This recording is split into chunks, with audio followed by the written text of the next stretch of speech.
Minister online. So just to welcome everyone to this week's meeting, and just to remind you again of the sensitivity of your microphones in case you're having any conversations that may be picked up.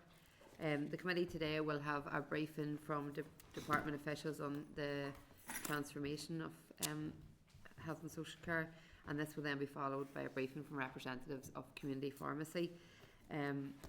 We also will be considering the two SRs, one relating to the supply administration of the COVID and influenza vaccines and the other on the extension of the Coronavirus Act powers. And we will consider a proposed SR relating to the HSC pension schemes. The meeting is now open to the public, and just to remind members that the committee meeting will be recorded and broadcast throughout Parliament buildings and online. If I could just advise members and those in the public gallery that they're welcome to use mobile devices as long as they're in airplane mode and all devices are muted, and that you can connect to the Assembly Wi-Fi. The password details are in the gallery rules, and it's not permitted to take photographs or record any of the meeting. Just, have we got any apologies? No, I think we have everyone here at the stage. Members, just before we do get into the business, I know some people have to leave a little bit early, so because we potentially have a vote at a later stage, I'm proposing that we take the SRs first, if that's okay, just so that everyone has an opportunity to participate. So I'll take that after the minutes and mandatory items. Is that okay?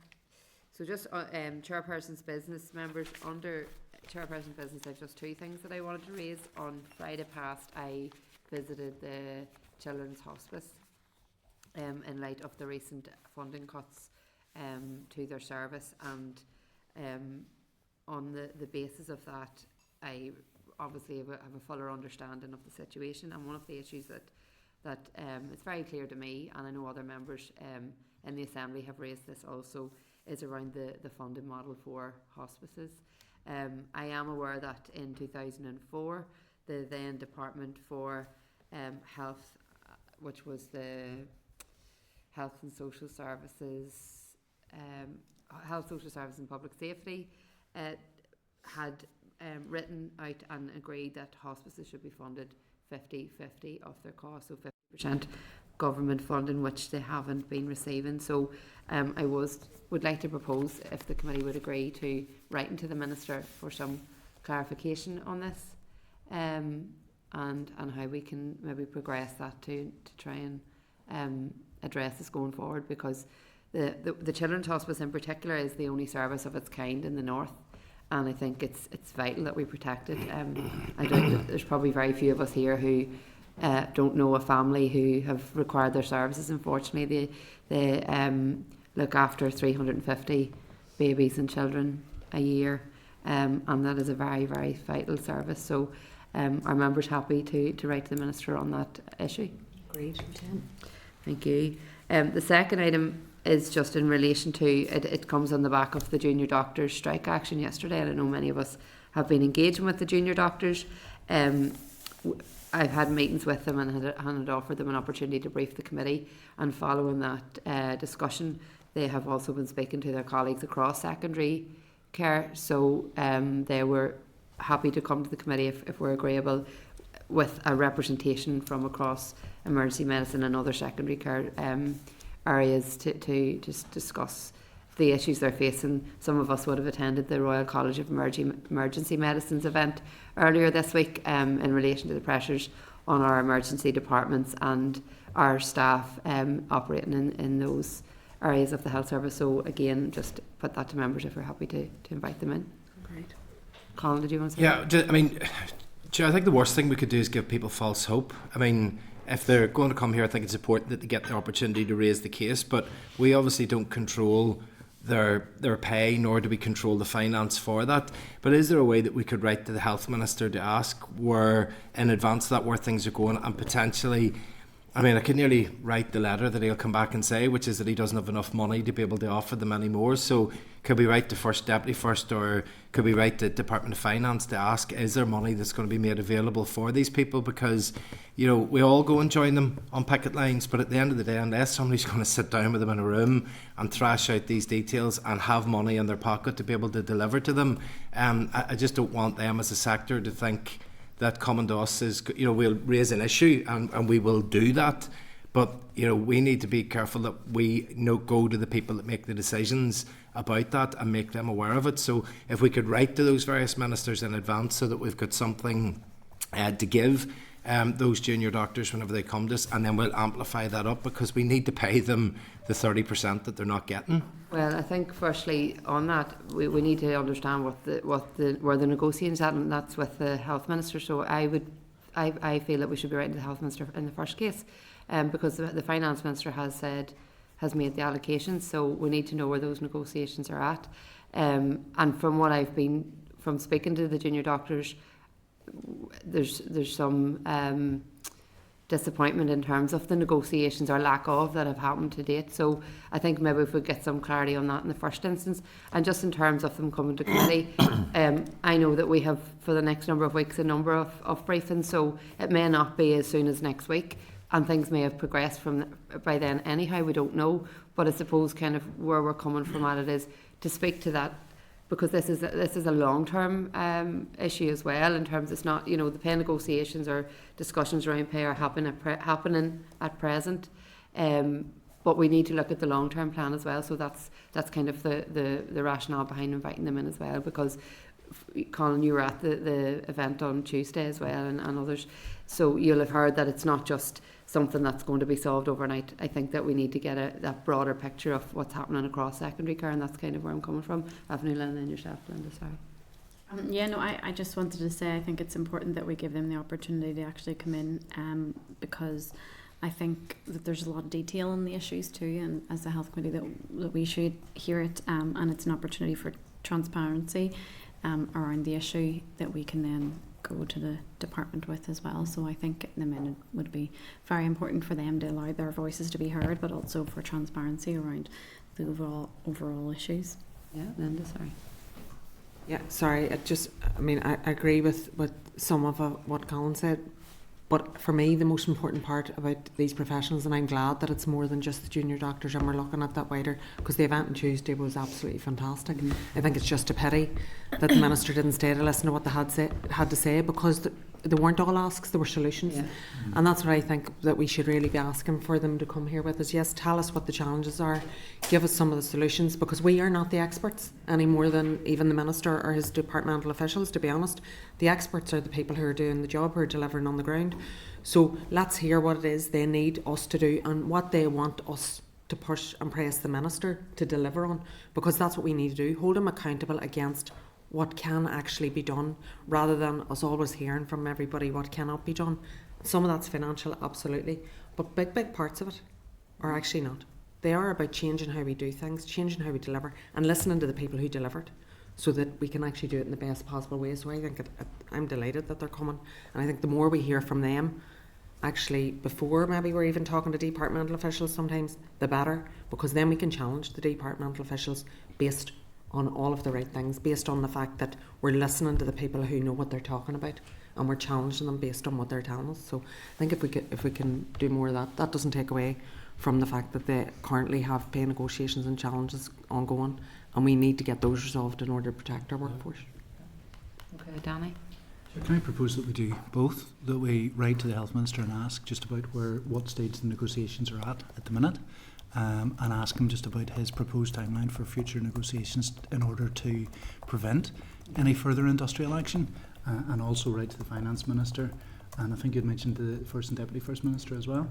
Raise it with everybody. Yeah. What are we asking those ministers? Just what can be done, what are the options here? I know the Health Minister said he's working within an envelope, a financial envelope, that he can't offer any further funds. Is there anything else that the Finance Minister can offer in order to alleviate this situation? Obviously there are huge pressures everywhere, But we have had one big industrial action, and we want to look at options in order to prevent future.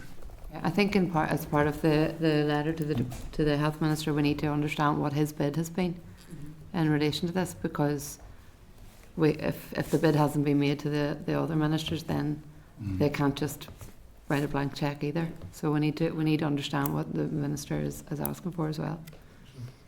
Okay. Okay, is everyone happy enough with that then? Is that clear, Keith, for yourself? Okay, thank you. Members, I'll go through minutes and matters rising quickly, and then we'll move on to the COVID regs. So if we can refer members to the draft minutes at tab 3.1, page 6 of your meeting pack. Are members content with the minutes as drafted? Yep. Yeah. And are there any matters arising? No. No. Okay, thank you. Members, would skip to item number 7, if that's okay. And it's the draft SR, the Human Medicines Amendments relating to coronavirus and influenza regulations, NI 2024. If I can refer you to the papers at tab 7, pages 49 to 83 of your pack. Members, this SR will allow for continued flexibility in the supply, distribution and administration of the COVID-19 and influenza vaccines.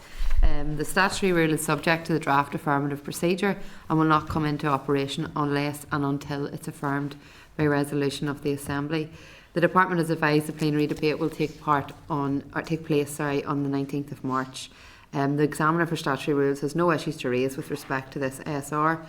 And if I could remind members that the committee considered the proposal for this SR at the meeting last week, and we were content with the policy merit of the proposal and agreed that the department make the rule. Are members content with the SR? So just that if members can formally agree then that the Committee for Health has considered draft SR, the Human Medicines Amendments relating to coronavirus and influenza regulations NI 2024, and recommends that it be approved by the Assembly. Great. Members, item number 8 then is SR 2023-139, the Coronavirus Act 2020, extension of powers to act for the protection of public health. Number 2, Order NI 2023. Members, if we can refer you to your papers at tab 8, page 84 to 99 of the pack, and the Minister's letter at tab 8.4 in the tabled papers. Members, we previously considered this SR at the meetings on the 22nd and 29th of February. And at the meeting on the 22nd, the committee sought further information and subsequently received confirmation that the Minister was minded to seek a further extension of these powers until a permanent solution is found through a public health bill. At last week's meeting, the committee agreed to seek further clarity on the rationale for the continued extension of powers, legislative alternatives and timescales relating to the planned public health bill. Members, a response from the department has now been received and is tabled in the table papers at tab 8 in your pack. This SR is subject to the confirmatory resolution procedure and will cease to have effect unless approved by the Assembly before midnight on Monday the 11th of March. And the plenary debate for the SR has been scheduled to take place on the 11th of March, so today will be the last opportunity for the committee to consider this matter. The Examiner for Statutory Rules has no issues to raise with respect to this SR, so I just open it up to the committee. I have Linda and then Danny. I propose, we haven't got much more, to be honest with you, than we had, but I would propose that as a committee we just note this, and then parties can take their own positions when they go to the floor of the Assembly. Yeah, Agreed. yeah. Danny, are you happy enough? Yeah, I didn't think we got a lot of answers. No, there wasn't much. I think one of the questions wasn't answered at all, actually, question 4.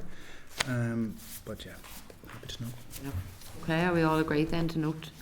Thank you, members. So on that basis then, I don't need to read out to go through the thing, so we're just agreeing that we're not committee's agreed to note. To note the rule. Okay, thank you, members.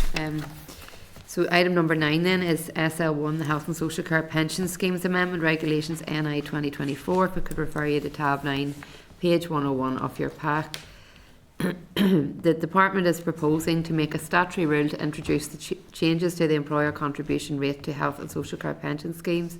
The statutory rule will be subject to the negative resolution procedure and is expected to come into operation on the 1st of April 2024. Are members content with the merits of the policy and the department makes the statutory rule? Great. Content. Thank you, members, and thanks for taking those earlier than scheduled. Members, I'll take you back then to item number 5, and we will be having a briefing from the Department for Health on the HSE transformation.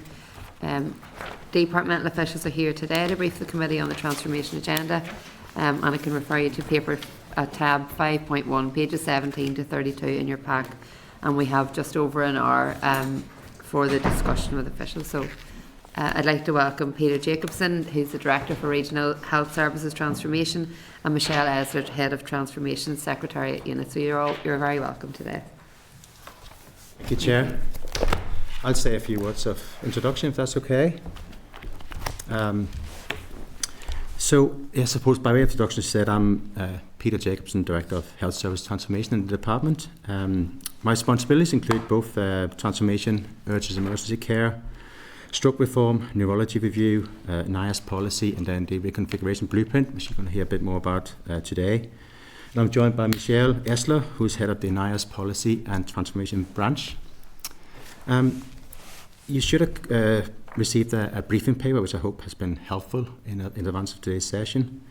So by way of opening remarks, I'll say a bit about my team's role in coordinating the department's transformation agenda.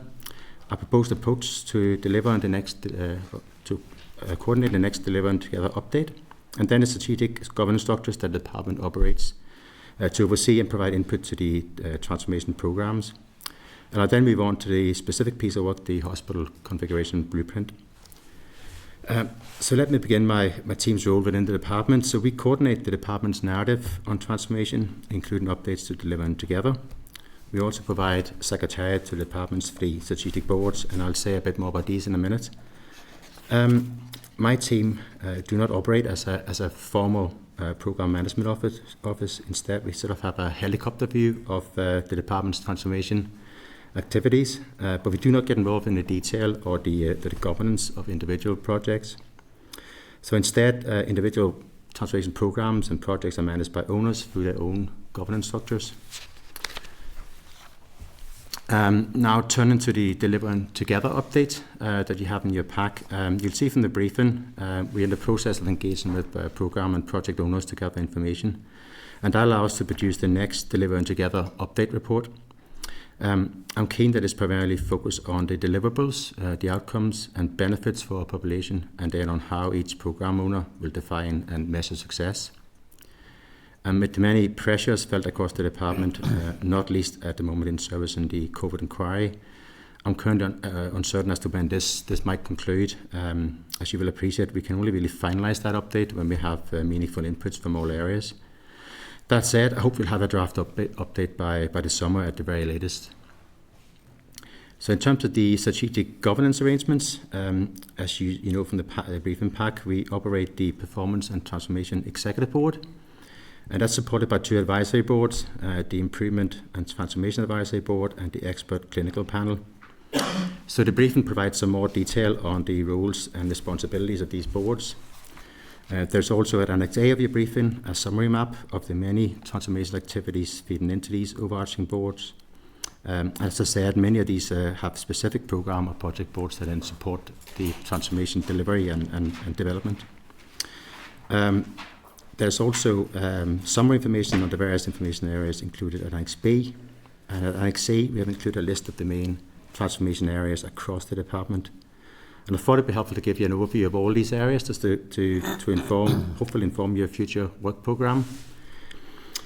I'll now turn to the hospital reconfiguration blueprint. I know you're particularly interested in that area. So we have been working on this blueprint for some time, developing the content in partnership with our provider trusts and the PHA. We've also engaged with a range of stakeholders already on the overarching approach. So the next step, subject to the Minister's agreement, will be to engage more widely on a draft document once this is ready. So The draft blueprint describes a hospital system. It identifies what the public can expect from our hospitals, and it proposes some actions that should help ensure that we have a more sustainable system in the future. I think it's important to be clear at the outset that the blueprint itself will not propose any specific hospital service reconfigurations. Instead, it will provide a strategic context for future reconfiguration decisions, whether these are taken by the trusts or by the department. A very important concept in the draft blueprint is that of an integrated network. So whilst many people probably consider hospitals in isolation, the blueprint recognizes that service changes at a particular site have implications for the rest of the system, including our ambulance service. And another important principle in the blueprint is that services should be delivered locally where that's possible, but regionally where that's necessary. And this is in line with our elective care policy, which is rolling out centers of excellence or surgical hubs, as some call them, to improve service delivery. Of course, that also means that patients may well have to travel to access elective care. And the draft blueprint also includes a section on current patient travel supports and some actions around how we're going to review those going forward. So in practice, this will mean that every hospital will not provide every service. And importantly, this is not about cost-cutting or closing hospitals. Instead, it's about ensuring effective use of space and resources to best meet population health needs and maximize positive outcomes for the patients. As I mentioned, once we have the blueprint ready, we intend to engage further with a range of stakeholders. And of course, we're happy to return to the committee as the work develops. So, Chair, I hope the committee, through the briefing and my opening statement, has got a sense of that there's actually quite a lot of work underway in the department across the transformation space. I think it's probably appropriate then to end with a note of caution. The reality is that many transformation initiatives will require additional funding to implement. And whilst the department can continue to develop transformation proposals, including ways to improve services within our existing resource constraints, the availability of funding is going to be a key determinant of the pace of change going forward. So that's really all I want to say, Chair, by way of introduction, and we're happy to take any questions. Yeah, thank you, Peter, and thank you for the briefing paper. I think it's certainly been very helpful, and I think even just your summary around the reconfiguration piece of how it's not about closing hospitals will be reassuring, because obviously that is a major concern right across all the communities that we serve. So it is good to hear that. I just have a couple of questions, and I'll move on fairly quickly through them, because you have answered some of what I was planning to ask as part of your introduction. I suppose just in terms of the overall transformation piece, in relation to the linkage with the community and voluntary sector, I know the multidisciplinary teams that they're being rolled out at the minute. Initially, we had hoped that there would be a linkage then with the community voluntary sector, and then it has changed as throughout that process. Going forward, is there any scope then to review that and to look at how we can better link with the community voluntary sector in terms of specifically about the MDTs in primary care? I don't know the detail of that. No. That's been taken forward by the policy leads in that area. Okay. I think, apologies. I'm not across all the detail in every single program. I think you have to. I mean, I can probably I can answer to my own areas, but I can't answer those that are led by others, unfortunately. No, that's fair enough. Not the detail, sort of a fair idea. No, that's fair enough. It's just in the briefing paper it had referred to the rollout of it, and that's why I thought maybe I could ask in terms of how that'll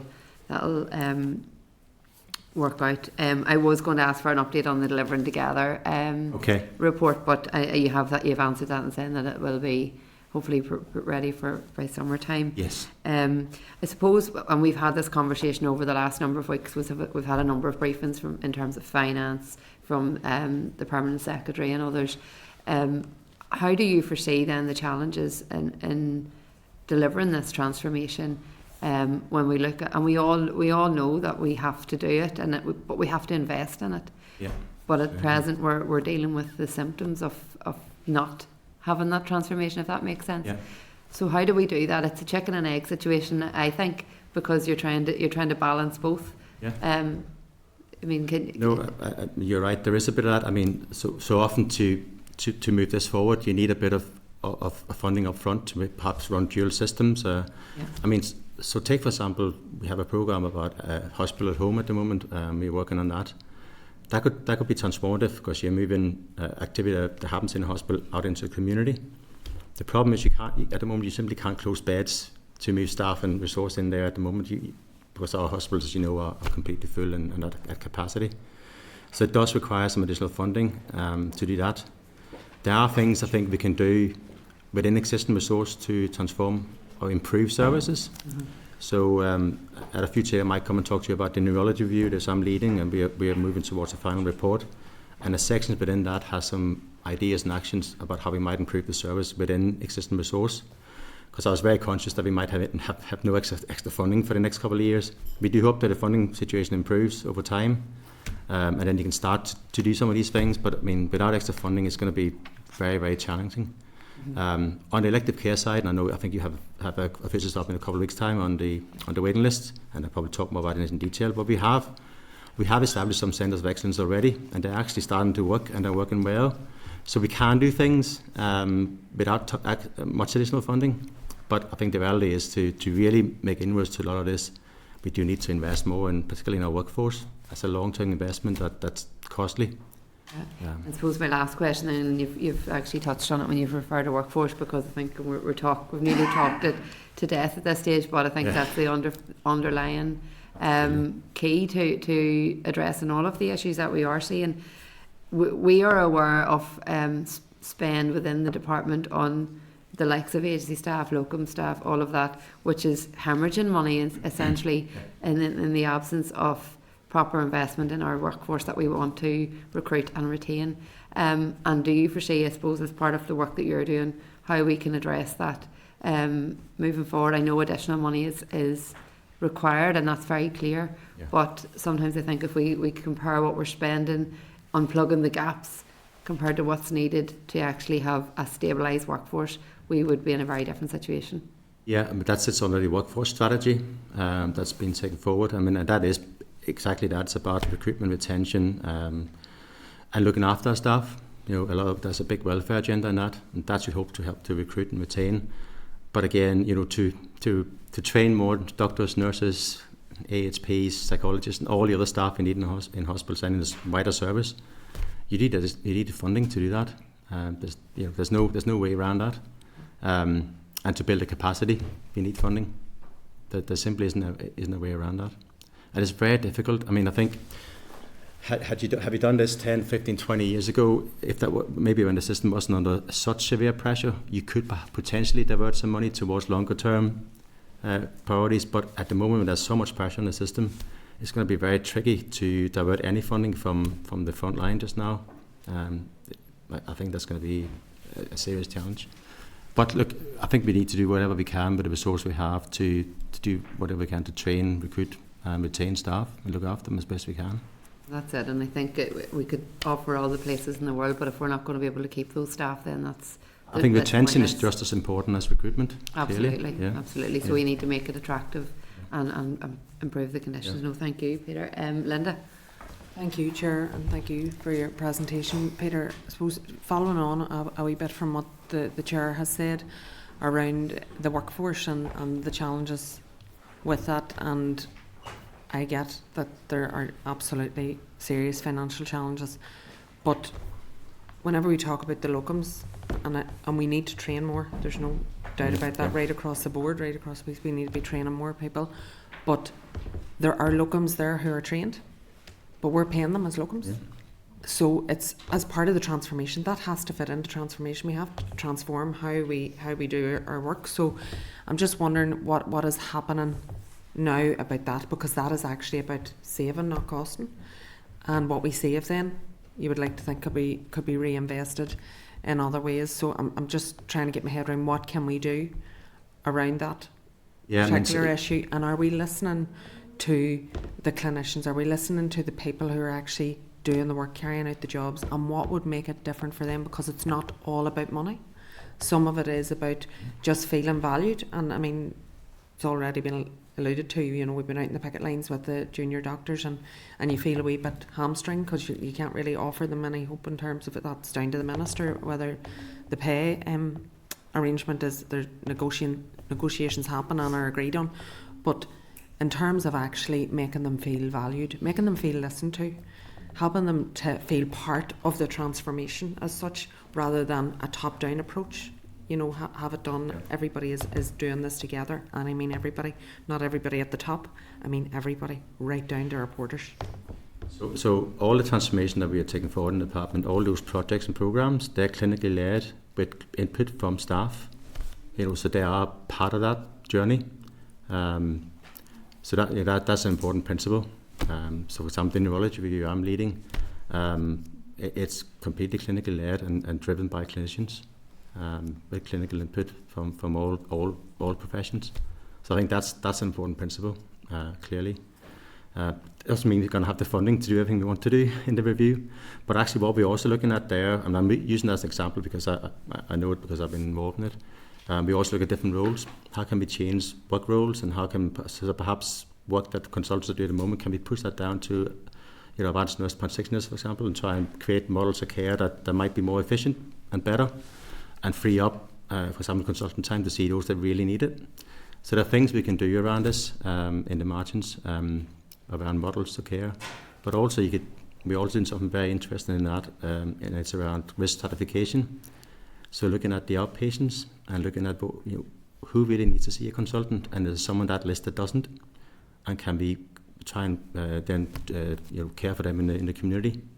So there are things you can try and do that are quite interesting, but there's no short-term fix in all this. And I think that piece around the hospital at home that you talked about, and the care in the community, is particularly vital for those who are elderly and frail, and particularly those who maybe need care packages or are in some of our nursing and residential homes. And we know that a report came out this morning, obviously, from the Older People's Commissioner. But I mean, if some of those people could be kept in the setting, which is their home, whether it's at home or residential home or nursing home, that is their home effectively. And if they were able to be kept home, then we could stop that deterioration that leads to them needing further and additional care, and also possibly preventing that potential eviction where, when they went into hospital, the nursing or residential home decides that they're not coming back to their setting, to their home effectively. So I think maybe in the bigger picture, because these are also the people who were fighting hard, which keep talking about the flow through the hospital, these are also the same people who are fighting hard to discharge, even though they may be seen as medically fit. So the ideal option for those people is not to come into hospital in the first place, because they do deteriorate, particularly people with dementia. Yeah, no, couldn't agree more. If you can avoid hospital admission, that's the best course of action. Definitely. Okay, thank you, Orlia. Yes, thanks very much for your presentation and for the briefing papers. So just on Linda's last point there, in terms of the domiciliary care, and I know you have made the point that yous are completely hamstrung at the minute because yous aren't getting any additional funding to allow you to do the transformation work that yous want to do, because we know all the reasons why. All the money's obviously being diverted to the front line, as you said. But it was just to make the point again that when we had the briefing 2 weeks ago or 3 weeks ago from the chief executives of the trust, and one of the chief executives had says that that it was their firm view that the most urgent emergency at the minute for the health service, for the crisis that it's in, is in relation to the blockage of beds. I don't like using that term, but because the people can't get discharged into the domiciliary care. So I'm just wondering, given that we know that although transformation is a longer term process, has there been conversations, I'm sure there has, but with the Minister and with the department to try and make the case to say, even within that section of your transformation team, if you were allowed some additional money or budget even just to carry out that piece of work in terms of the domiciliary care. So that's my first question, if any of those conversations are happening or can go anywhere. And then the second question was around in the briefing paper, when you spoke about the reconfiguration blueprint. So it mentions that so in terms of any future decisions, it's saying it's anticipated that future hospital reconfiguration decisions will either originate from regional policy work progressed by the department or from within the Health and Social Care Trusts. So it's just a question then around how that process actually will sort of work out. You know, will it be a case that it will be either or you know, will those organisations come together at an earlier stage to work all that out, or just a wee bit of clarity on that? And then my final question is in relation to your team of staff that you have working on these issues. Has your team, has the staff working on transformation been reduced within the past couple of years? I know through COVID there was a lot of staff were relocated to other departments and briefs and whatever, but obviously since we've come out of COVID, you know, I think that we all know the transformation should still be a major priority. So just confirmation that you have, you know, your team, you know, all back working together again on it. Yeah, I'll take the last one first on that. So I was one of the people who came. I started in the department in 2019, November 19, as Director of Health Service Transformation, and within 3 months I found myself leading on search planning. Okay, so there was no transformation in my portfolio for a couple of years. And my teams were distributed out to support the COVID effort. We are now back, and we started the work again. So I think that's probably a symptom. And so, I mean, transformation happens across all the department. Mm-hmm. It's not just in my team. So that there's teams in primary care, elective care, social care, as you mentioned. So there are people working this across the department. I think we're all more and more returning to what's meant to be our day jobs, as opposed to fighting COVID, which is good. You asked about the domiciliary care, so that sits within the social care team and the social care collaborative that's set up. Yes. And I know there's a work stream in there looking at these short-term issues. When we talk about funding, and you know, that's really a priority decision for the minister as part of the next budget process. You know, where if there is any additional funding, or do you divert funding from one side to the other? That's a budget decision for the minister. I think that needs to prioritise as part of both business planning and budget for next year. So it'll be taken there, and I'm sure that team will feed in their considerations into that process. Your final question was about reconfiguration. The hospital reconfiguration and the trusts yes, and and the future departments reconfiguration essentially. Yes, yeah. So in the paper, there's a reference to a guidance around how those decisions work. So that's if the trust initiates a reconfiguration. So basically, if it's a temporary reconfiguration, the trust can take the decision themselves. Okay. They will, if there's policy implications, they will have to check with the department that we are content. Yeah. We let them know whether they're content or not. They can still take a decision if we're not content, but they do it in the knowledge that doesn't support the long-term policy direction. If it's a permanent change, it depends on whether the decision is really major or controversial, or it goes against policy in the department. So if it meets one of those criteria, the department takes the decision based on a case put forward by the trust into our SPPG colleagues.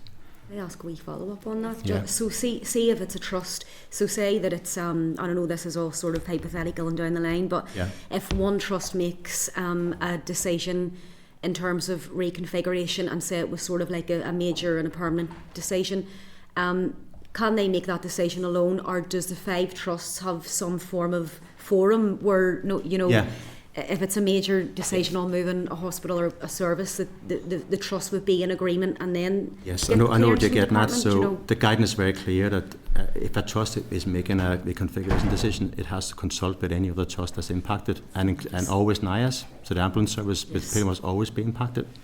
So that's part of the guidance. They have to consult with others. That's really important, because one decision will have impacts on other parts of the system. Yeah. That's great.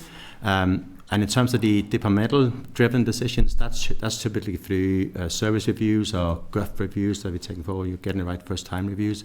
Might result in some recommendations about reconfiguration of changes. Yep. And they're always carried out in partnership with the trusts, PHA. So they know, so we'll never just take a decision and say, well, service X, Y, and Z goes there without speaking to the trust. They have to be bought into it. Yeah. And it has to be deliverable and feasible. So therefore we have to speak to the providers. So that's always done in partnership. Thank you. Thank you, Colin. Thank you, Chair. Thank you, Peter, Michelle. I think the more I hear about transformation, the more I think it's never going to happen, because it's just so big and it's so complex and it's so interdependent.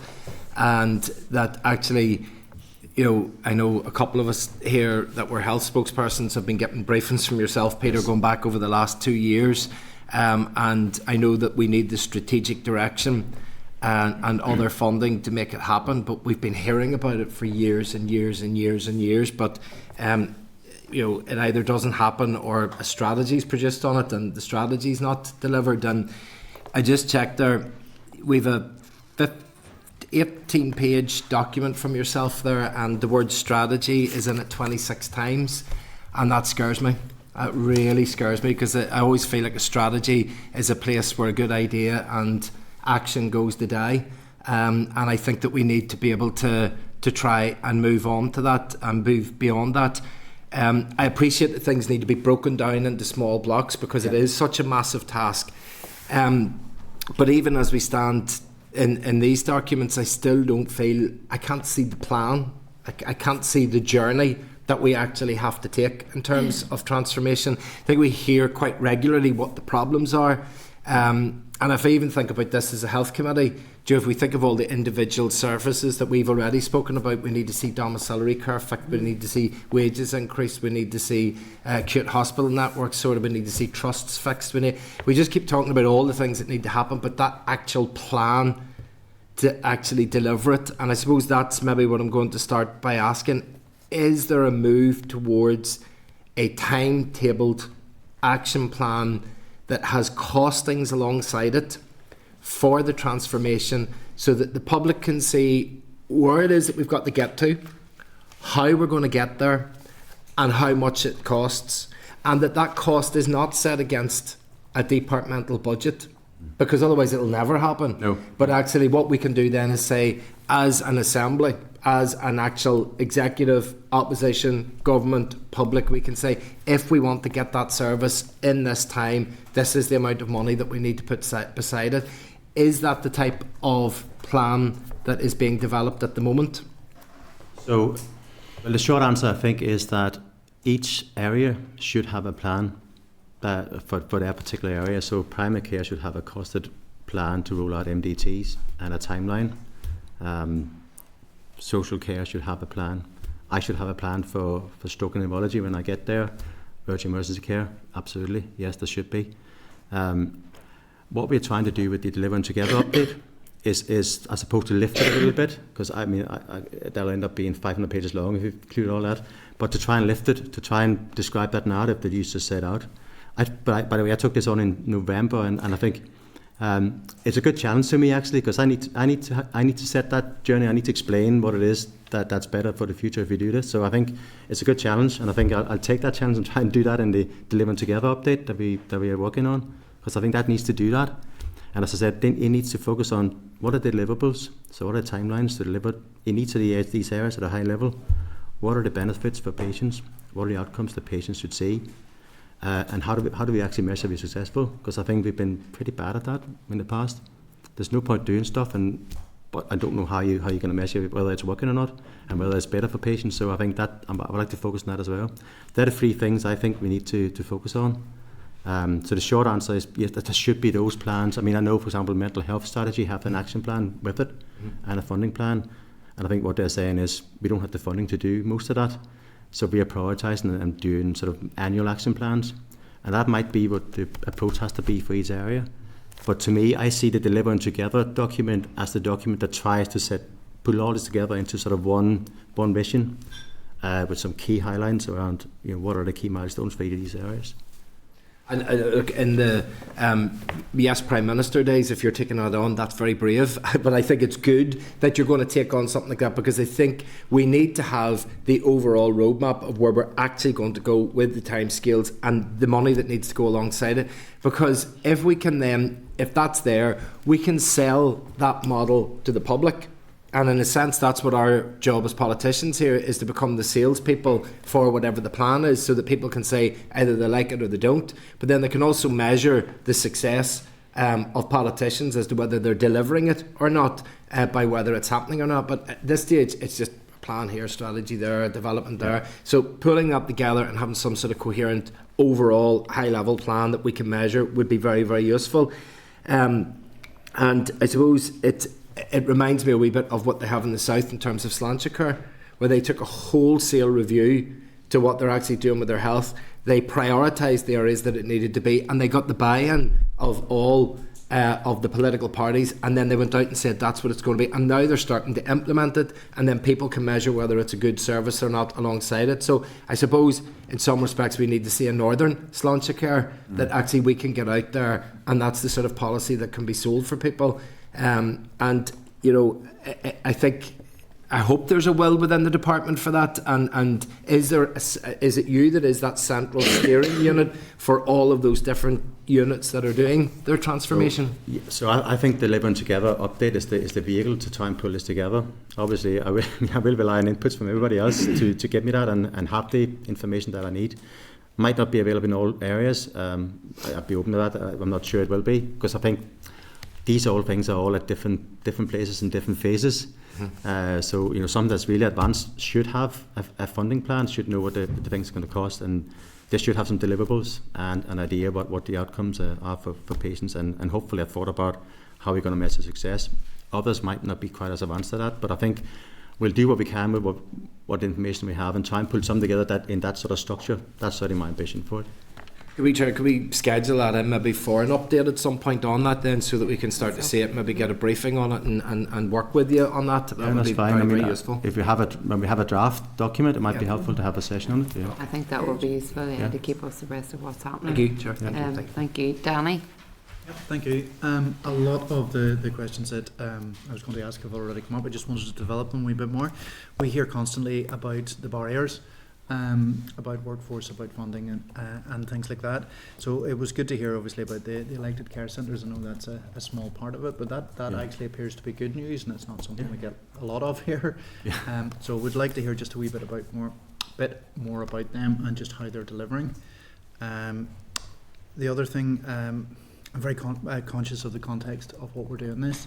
Obviously we've had a big public sector strike in January. We've had another one this week. We've had various reports detailing the pressures inside the system. This is a very, very pressurised system with a lot of issues. We hear about crisis here and crisis there. It seems that the timing, I think you mentioned that we should have been doing this 10 years ago, it would have been a lot easier. Where we are now, trying to transform a system that effectively is in crisis. I think we've set ourselves a huge challenge. I'm very aware of the importance of doing this. So glad to hear that things are progressing and that we're going to get our update. And I would agree that certainly in the summer, I think you said your draft. We'd like to have that's certainly ambition. Yeah. So certainly I would look forward to that. I would hope we would get a briefing on that at the time. So yeah. On the elected care centres, I don't have the detail with me. I know you have officials up in 2 weeks' time on waiting list, and they're the right people to give you numbers and all the detail. But I know that it's led to better productivity and throughput, and I think we are starting to see some impact on some of the waiting lists actually as well. So some of this is starting to work, but they'll have all the numbers in the detail for you in that session. Was that development part of the blueprint, part of the transformation? So that was essentially part of we published an elected care framework a couple of years back, and that direction was set in that. So it's really about, and I think there's something we want to do more of, because these things work. It's about basically earmarking capacity for just elective and have a team that's really specialised and slick at putting through these operations and procedures, so they do it quicker, more efficient. And it's basically about optimizing the throughput, as you get forward. But it does mean that sometimes, some of these are in Lagan Valley. There's an overnight in Swar. There's one in Daisy Hill overnight. It means that patients will have to travel. That's the downside for patients. But if they get the procedure quicker and it's safer, it's better, then I think that's probably a compromise most people are willing to take. I'll just ask one last thing. We've already identified quite a few barriers to transformation. Is there anything in particular that you see as a barrier that maybe hasn't been identified yet? Nothing I can think of now. I think funding, but I think buy-in from communities. I think we spoke about it before, but that is going to be an issue clearly. I'm hoping the blueprint will help a little bit with that, to say, if we confirm, we need all our hospitals, we cannot close in them. they might not do exactly what they do at the moment, but there's a future from all of them in one way or another. And a lot of our hospitals will actually also support the regional effort in terms of elective care centres. So while you might lose a service here, you will get an elective care centre in, and that'll support the jobs and the hospital itself. So I think, for me, that's the vision for the blueprint, and it's probably part of, I mean, Colin mentioned the overall sort of vision. I think that's part of it. I think that's part of the vision. Thank you. Yeah. Thank you. Nuala? Thank you for the presentation, Peter. And there's a few points within the briefing that I'd like to point on. But firstly, I just want to expand a bit on Donny's question around the, in particular, the surgical hub. So we do have consultants that are telling us about the ways in which it is working, and that we should be kind of celebrating that, exploring it, and that when they ask patients, would you rather wait 2 years for your closest hospital or 6 months or less for one and travel a bit further, that they struggle to come across a patient who would say, no, I'll wait 2 years, please. I think something that you said there in your presentation was about that transport, integrated transport, and I think that's key.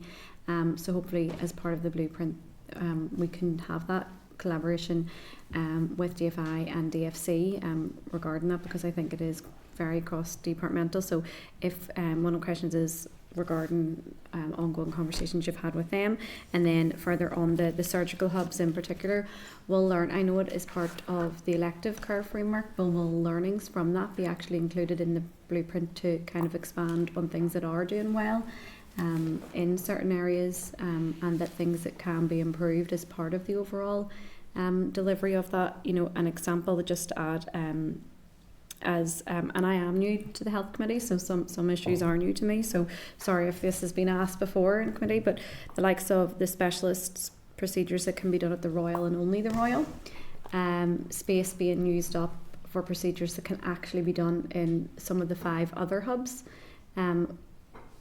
Will there be learning as to why that's actually happened? And I know that's part of the elective care, or why that is happening, elective care framework, but actually transformation is everything, and it includes all of us, all of it. So I think it's important that we do address those issues, that procedures that are taking place in areas that should be for specialists and can actually be taken in any of the other hubs. Will there be an emphasis on that? I have a couple more, but if you want to take those two. I'll take those first. Others I probably remember or forget half of them. The last one first. Yes, that was part of the blueprint discussions, exactly that issue. We are aware, obviously, the Royal is heavily congested. I think the Royal needs to do what the Royal needs to do, which is the complex, highly specialist stuff. So that there is a recommendation and action in the blueprint, which is to look exactly that. Are there any services in the Royal that can be moved to one or the other hospitals outside of Belfast? That will be some of the less complex stuff, but if you can decongest it that way, even better. Mm-hmm. So that's part of it, yeah. We also reflect on the surgical hubs and the elective care policy in the blueprint, and point out that is the future direction, and we want to create more of these specialist hubs to try and drive better outcomes for patients. So that, yeah, it's part of it. Mm-hmm. And in terms of the workforce strategy, which is key to the hubs in particular, will there be any focus on the use of locums in, for instance, the likes of if the SWA is heavily uses locums to actually work out of there? Will that be included? Because as I say, I know it's focusing on transformation, but it's all linked. Absolutely, it's all linked. Well, I think a general direction of travel is to reduce the use of locums. That is the general direction, and we want to move, make headway into that as quickly as possible in all areas, including SWA. It's just how quickly we can do that is the question. Yeah. And the other question was around conversations or work with the other departments. The travel, yes. Yeah. Michelle, you have had some conversations already with DFI, so Michelle sits on a cross-departmental group which looks at transport in the community. Yeah, there's representatives from health. There's 3 representatives from the Department of Health covering myself and the ambulance service and non-emergency, the learning disability unit, and also primary care, along with then the Department for Infrastructure or the lead in the group, as well as DAERA representatives. So yes, we have been brought together to have a look to see in terms of community transport, in terms of travel, particularly for those that are elderly or in more rural areas. How can we work collaboratively together across the departments to ensure that people get to where they need to be? And obviously I've got a health focus from my perspective on the ambulance service, looking at making sure that only those in a medical need and as prescribed by a practitioner that are getting in the ambulance with a paramedic, but also trying to promote volunteer drivers, trying to promote how else can we use booking systems and ensure that everybody gets to where they need to do. Okay, and that's kind of useful to know that those conversations are happening. It's just hopefully then the other departments also willing to kind of put front up as well within communities, but I'm sure that there's that buy-in there. If I might add then, another question was around the collaboration between the trusts. Within your briefing you spoke about a network, because staff and patients move across trusts and not just within them as well. And there was an example of a formal approach called the Obligate Network approach that's adopted in Scotland. So I just wondered if you might expand a bit on that, please. Yeah, so there are different ways that trusts can collaborate and work across. One is to develop pathways to move across trusts. So for example, there's no fracture service in Antrim. So the pathway goes from Northern Trust into Belfast, and patients who have a fracture in Northern Trust will be taken to Belfast Trust to get their operation. Short recovery, and then they're back into Antrim or Causeway Hospital in Northern Trust. So that's an example of a collaboration that works across. The same for urology. I think in Antrim there's no urology service. So again, the same thing. And the other way that trust might work in the future, and not doing it at the moment very well, I think, or at all. Well, to some extent they do actually. It could be doctors or staff travelling from one trust to another to deliver a service. Actually, I can think of an example. The chair of the neurology review is actually he's in Belfast Trust, but he'd do I think a day a week in Daisy Hill to do a clinic down there for neurology patients, because he recognised there isn't a service. A good example of, again, cross-trust working and clinicians travelling. So I think what we're saying there is that we might need to do more of that, particularly in areas where the services are vulnerable or where there isn't a service. So I think there's models that we need to look at. How can we best provide the most equitable access to services across the region in a scenario where we know we don't have capacity to meet everybody's needs, but we need to make sure we need to meet the needs that are most urgent and most severe. And I think that's where these clinical networks come in to help support that. Okay, that's helpful, thank you. You also mentioned around, and I was quite glad to hear you say it, around, yes, we don't have an infinite amount of resources, but actually we need to also think about how we use our resources better. And I find that interesting, because we can throw money at health always and it will absorb it, but actually is what we're using the money for actually the most effective? Yeah. So if you can expand a little bit on how that might be included within this, the blueprint, the delivery together update. Yeah, so I mean that's I think that probably sits more at project and program level. So so I can say from my own side, for example, with the neurology review, we have a chapter in the draft report which looks entirely at what can be done within existing resource to improve the service. So no extra money is needed. So I think that's what I would want to see everybody doing, because I think that's the space we're in. And to my mind, it'll also mean that we can show some progress and at least some change, even if we have no additional resource. I think that's going to be really important. Mm-hmm. And the other thing, we also have the SPPG, which is the Strategic Performance Planning Group. A key focus of theirs is to drive better performance and drive more efficiency in the system.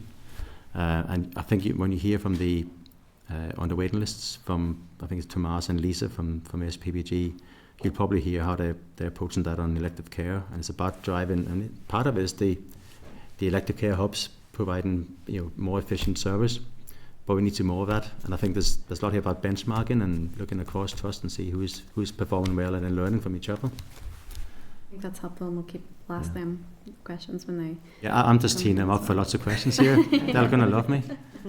Okay, thank you. I have 3 more members waiting to come in, including Diane online. I have Alan Robinson, then Alan Chambers, and then Diane.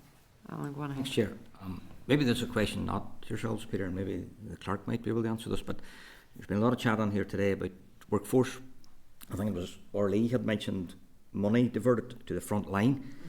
But I noticed yesterday there was a report online which some of the media had picked up on, and it was from the Office of National Stats, and it was specifically surrounding NHS England, and it was detailed over the past 10 years where there had been a 35% uplift in employees, which is good. But within that data, it made reference to the breakdown of doctors, nurses, but non-clinical staff were the 2 greatest uplifts. And wondering, where can we as a committee access those stats specifically for the province? Yeah,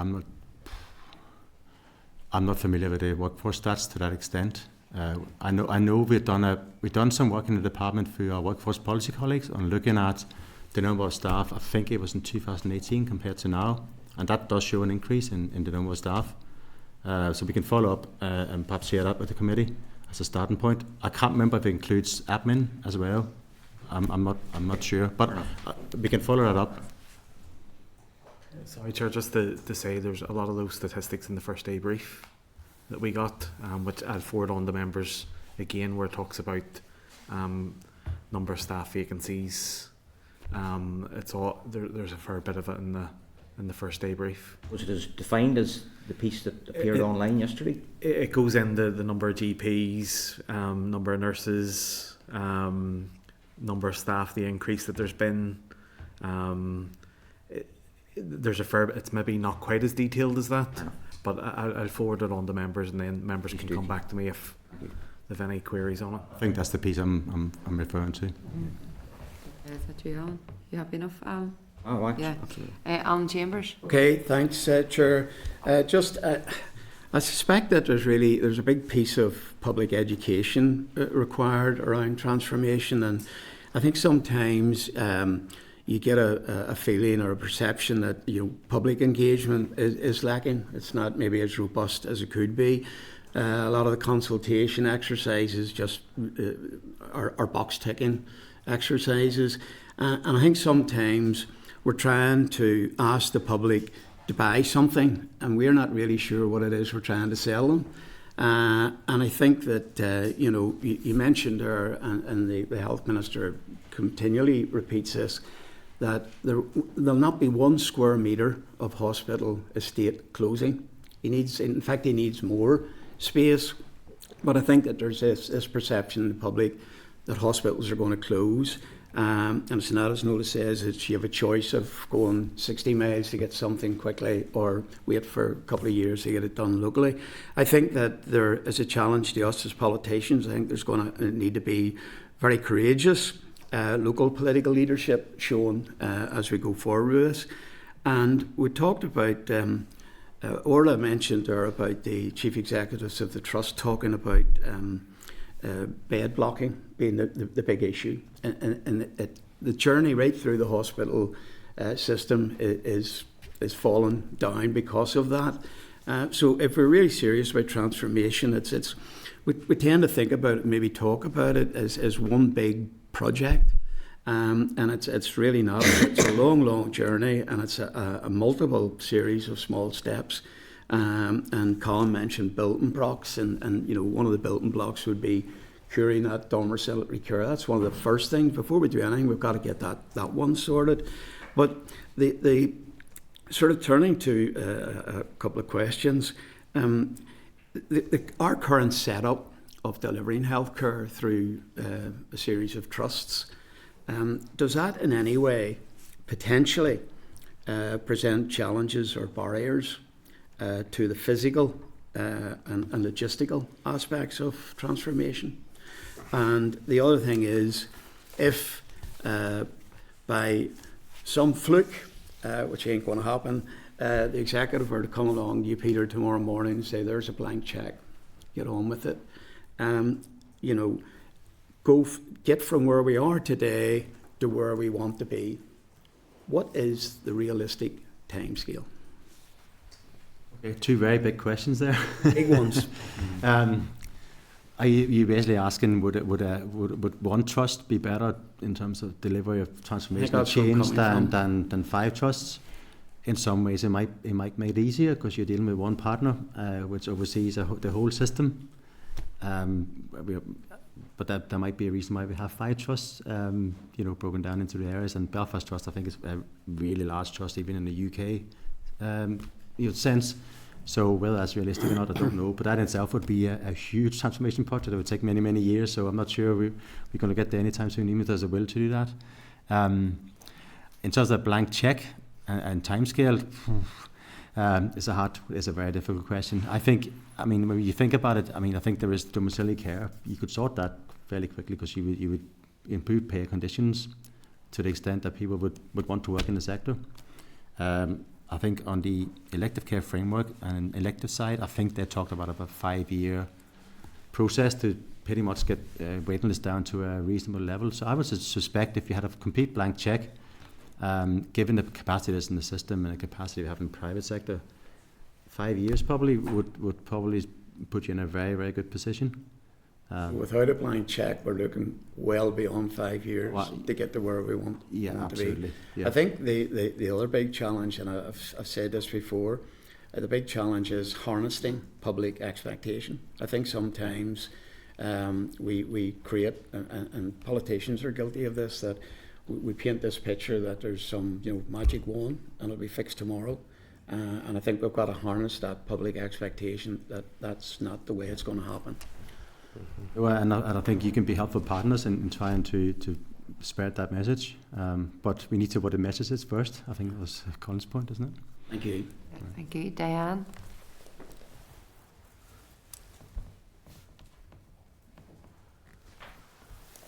Apologies, Chair. And apologies that I can't be there in person. Peter, I just want to explore a couple of questions that interest me. And like Nuala and some others, I am new to the Health Committee, so forgive me if these are repetitive or whatever. So a bit like Colin said, there's a lot of talk in your paper which is pretty general on the need for transformation and looks at every single aspect of what the Department of Health is actually about. And there's a lot of talk of strategies for this, that, and the other. But some of those strategies are already in operation. Some of them are already in place. I think earlier this week I was looking at the cancer strategy. I note that you are responsible for the stroke one, etc. And they already have funding goals for each year. So the cancer strategy was launched in 2022. It has funding goals for the 2 years that have just passed. Are you aware, or can you tell the committee or write to the committee about how far or how many of those funding goals have actually been realised, and whether the action plan that's within those strategies is currently being delivered in the exact way that it's being done? Alan talked about how long would you need to transform the health service. It seems to me that we can't wait for a big overall blueprint to be agreed, if it was ever agreed, but we can do lots of things in the here and now, and those strategies are quite an important part of it. So the first thing I'd like to know is, have you a sense of how those strategies are being delivered on stroke, on cancer, on the elective care? Or if you haven't, can the committee get an update on how they're delivered and how the funding for those strategies has fared over the period that they've been in operation? No, you make a good point, and I think the reason I put all that in was to give you a sense that there is actually quite a lot of transformation activity already happening on the ground. Yeah. I think that's the point. Yes. There's always a narrative out there that there's nothing happening on transformation. Yeah. I don't think that's true. There is a lot happening, but maybe we're not good enough at articulating that. So in terms of those, so there's many funding and action plans, as you say, already underway. I don't now, as I sit here now, have a sense of how they are progressing. I know, for example, I mentioned before, mental health had a funding plan, which they haven't got the funding to do it, so they are trying to do things differently. I think the funding is attached to the cancer action plan actually, and I think that is progressing. How it's progressing, I don't know. It's through the oversight arrangements on cancer. So I think we'll have to come back to you on the detail on all those various bits. So I mean, we can certainly get an update on each of those around, what was the funding and how much has been rolled out and what's been delivered so far. That should be possible that together from the various areas. But I'll have to come back to you on that. Yeah, well, thank you. And Chair, if that's possible, because I think that if we sort of wait forever on a blueprint, we'll be waiting forever, and we'll be waiting forever for agreement. But all of those strategies are currently in place, and it is up to this health committee to monitor how those strategies are being delivered, both in terms of practical effect on the ground and in terms of funding for the strategies. And I think it possibly would be useful for the health minister and the department to actually do that piece of work that lets us know where those currently are at. And I just think that's quite an important piece of work. Peter, just again, just for my benefit, delivering together, which is the new what you think of as the document to announce all of this transformation in a coherent way. What's your time frame if you produce this document in the summer? I'm presuming then that you will consult on the document. What's the time frame for any of this? And then how will you pick actions from the document? So, how do you start to deliver something that covers everything from social care to children's services to emergency medicine and everything and anything in between? So you raised Delivering Together. Delivering Together was actually published just after Bangor in 2016. Right. So it's a 10-year strategy that runs out in 2026. So this is the, I think, 4th update on the document. Right. So you're updating that. So essentially, it's a bit like what you just asked for. It's an update on where we are with transformation across the department. So it's an update on where we are across the department on the many transformation projects that are on the way. So Delivering Together will probably do at least part of what you just asked around, where are we with all these things? That's what it's designed to do. Perhaps not exactly in the sense of going into sort of X pounds was allocated towards, and so many has been spent. I wasn't going to go into that sort of detail, perhaps in Delivering Together, but it will give you a fairly good update on where we are with all the various transformation areas. So that's what it's intended to do. Okay, and in the meantime, you will write to us and give us some sort of sense of, for example, the mental health strategy. How is that being delivered? What's the funding, cancer strategy, stroke strategy? All of these are in place now, a couple of years, 3 years, most of them. Yeah, the ones that are in place, we can certainly pull together an update on each of those. Yeah, I think we'll just focus on the ones that have already been, I suppose, where there's a published action plan or strategy with a funding attached to it. We can sort of give you an update on all those. Yeah. And will there be a coherent update which starts to look at and implementing the recommendations of the Ray Jones report? That's my understanding, yes. Again, I'm not across the detail on the Ray Jones report. That sits with social care. My understanding is there will be something coming out.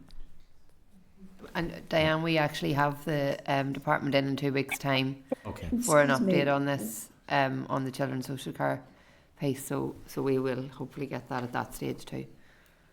Okay, is that you okay, Diane? Thank you. Danny, I know you wanted in on a small point before we finish. Yeah, it was just to ask you something I meant to ask earlier.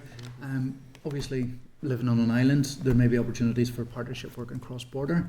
Is that part of any perceived transformation, or are we looking at services that may be available? Obviously, if you're living in rural areas, your closest hospital might be in the other jurisdiction. Is that part of what we're looking at? So we discussed this again as part of the blueprint work and hospitals. So there are already some of these things happening. So obviously in children's services and the cancer centre up in the northwest. So I think what we're saying in the blueprint is yes, we need to maintain those existing cross-border links and look for more opportunities to do something more the same. One of the specific issues we discussed for the blueprint is that there's some procedures and surgeries that's so specialised and with so few numbers a year that it's actually really hard to maintain the skills, expertise for one small surgical team in Northern Ireland. That's something that's really ripe for North-South collaboration, I think, to maintain the skills on a bigger population.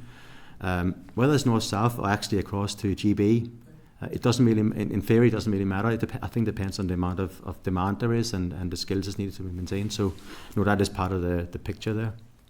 Yeah. And I suppose just today, Professor Mark Lawler has actually highlighted this in terms of cancer treatment and waiting lists. So I think any opportunities we have, we should be certainly exploring them. But look, thank you, Chair, Peter and Michelle, and I'm thanking myself. I don't want your job. You're going around in circles now. But no, it's been very helpful, and I do look forward to hearing more about it. And hopefully, who knows what is ahead? Hopefully, we are in a better position. But there's certainly some things there, as Diane and others have mentioned, around the existing strategies that would be good to get the updates and that to see some of the positive work that is happening. Because I think I think we're into our 4th or 5th week now of committee, and every week we're hearing quite negative problems and problems. No, I know, and a picture, but there is a lot of good stuff happening as well, and it is important that we're getting that too. So thank you both, and we look forward to seeing you again.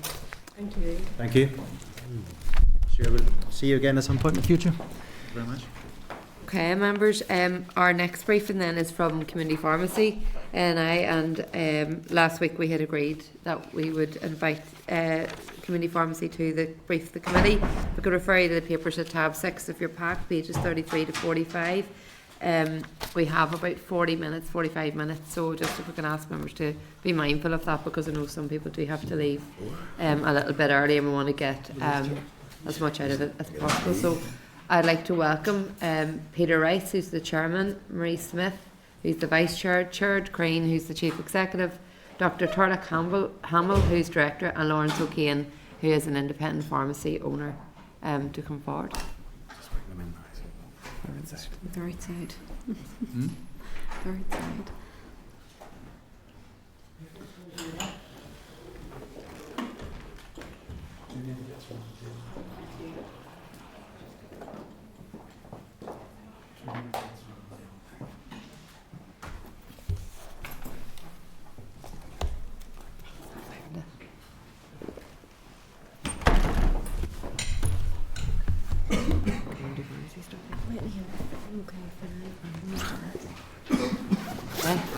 Oh, very welcome. So I just, I'd already introduced everybody because I didn't realise everyone wasn't in the room, so apologies. But yeah, if you're happy to go ahead, I'll hand over to yourselves. Thank you. Thank you, Madam Chair, for the invitation to attend the Health Committee meeting today and for the opportunity to address members. My name is Gerard Green. I'm Chief Executive of Community Pharmacy Northern Ireland, the organisation that represents pharmacy owners. I'm accompanied here today by Mr. Peter Rice on my right here. He's an independent pharmacy owner in the Greater Belfast area, and he's the current chair of CPNI. Also joined by, on my right here, by Marie Smith, who is the pharmacy manager for Boots in Northern Ireland, and Marie is also the vice chair of CPNI. On my left here is Lawrence O'Kane. Lawrence is an independent pharmacy owner in Draperstown. And then at the end is Dr. Turla Hamill, an independent pharmacy owner in Portadown, and also a CPNI board member. We are the organisation, as I said, that represents pharmacy owners, and we negotiate with the board and the department in relation to all matters for the development of community pharmacy services and the funding associated with those services. Today we are here because of a crisis in the community pharmacy sector. The risks are such that the ability of community pharmacies to maintain its very basic function of the supplying medicines to the public can no longer be assumed because our underlying funding of our sector now means that pharmacies are struggling and cannot pay their medicines wholesaler bills. Before I provide further information to the committee, I want to provide some background information about the community pharmacy sector in Northern Ireland by way of context. There are currently 516 pharmacies in Northern Ireland. That's down from 526 at the start of last year, and we believe there will be another few closures before the month's out. Approximately 123,000 people visit community pharmacies every day in Northern Ireland. Pharmacies are community health hubs right across Northern Ireland in every single community. Community pharmacies safely dispense over 1 million dispensing episodes in Northern Ireland every week. It's the highest level of dispensing compared to any other part of the UK. During the pandemic, community pharmacies were the only part of primary care health service that remained open, and a range of new services were developed in conjunction with the board and the department, and they were introduced to support patients and the health service at that time and ever since. So you'll be familiar with, for example, the vaccination services, emergency supply services, and so forth. A few additional lesser known facts about community pharmacy, if I may. The community pharmacy sector receives virtually no capital investment from the department to invest in its premises and equipment. We do receive revenue annually in order to provide services to our patients and to pay for the medicines we dispense. Community pharmacies also manage on behalf of the department the procurement, the stock holding, the supply, the financing and the payments associated with over £480 million worth of medicines that are dispensed through community pharmacies every year in Northern Ireland. The sector also manages all aspects of human resources associated with over 6,000 staff that are employed by pharmacy owners across that network.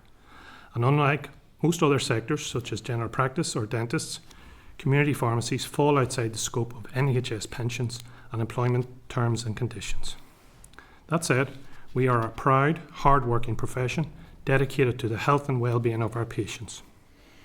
For all of this, the opening funding allocation we received for our services in this year was £128 million.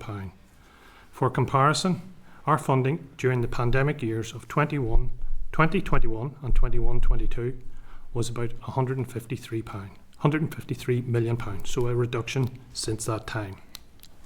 As I said earlier, we are a sector in crisis, and that crisis will unfortunately impact on patients, despite the best efforts of community pharmacy teams to try and keep going.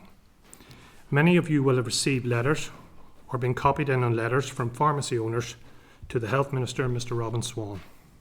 I too have been copied in on many of the letters to the Health Minister, and each one of them describes in very personal words the shocking reality of just how dreadful the situation in community pharmacy is.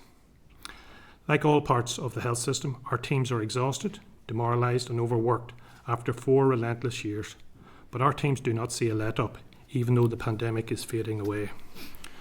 What makes it worse for our profession at the present time is the indignity that pharmacy owners, who, let's not forget, are healthcare professionals, the indignity that they face when they cannot pay their basic wholesaler bills. This is not something you should see in a first world country, from a health service that prides itself on how it looks after its patients and the people that work within it. Let me be clear, the consequences of not paying medicine wholesaler bills is that the pharmacy will not get medicines from that wholesaler until the bill is paid. We're not talking about the shortage of a few lines here, or medicines. This is the complete range of medicines that wholesaler supplies. This has been, and it is happening in Northern Ireland. A number of pharmacy owners have spoken to me confidentially of their despair and their embarrassment at having to turn away regular patients because they could not order the medicines from their supplier because they had defaulted on their wholesaler bills. We have been warning officials about this for several months. We met with the Permanent Secretary, Mr. May, in November, and we met with the Health Minister a few weeks ago. And thankfully, both the Permanent Secretary, Mr. May, and the Health Minister, Mr. Swan, recognised and acknowledged there are extreme difficulties, and they provided 2 temporary stopgap interventions. Firstly in November, that protected the supply of medicines in the lead up to Christmas, and again in February. 2 interventions within a 4-month period is a recognition of an inherent problem. Provision of direct and indirect funding easements by the Permanent Secretary and the Health Minister, while helpful, however, mean that we are still facing a shortfall in our funding this year of about £15 million, which is required to stabilise the sector for the remainder of this financial year. Please be under no illusion, the supply difficulties will continue, as pharmacies will be faced with new national minimum wage and national living wage increases from April. Without further intervention, which is what we are seeking your support in, the community pharmacy funding deficit will widen further, deepening our sector's crisis as we head into 24-25. I will now hand over to Peter, who will give you an overview of why we are in this situation. Thank you. Thank you, and thank you for the opportunity.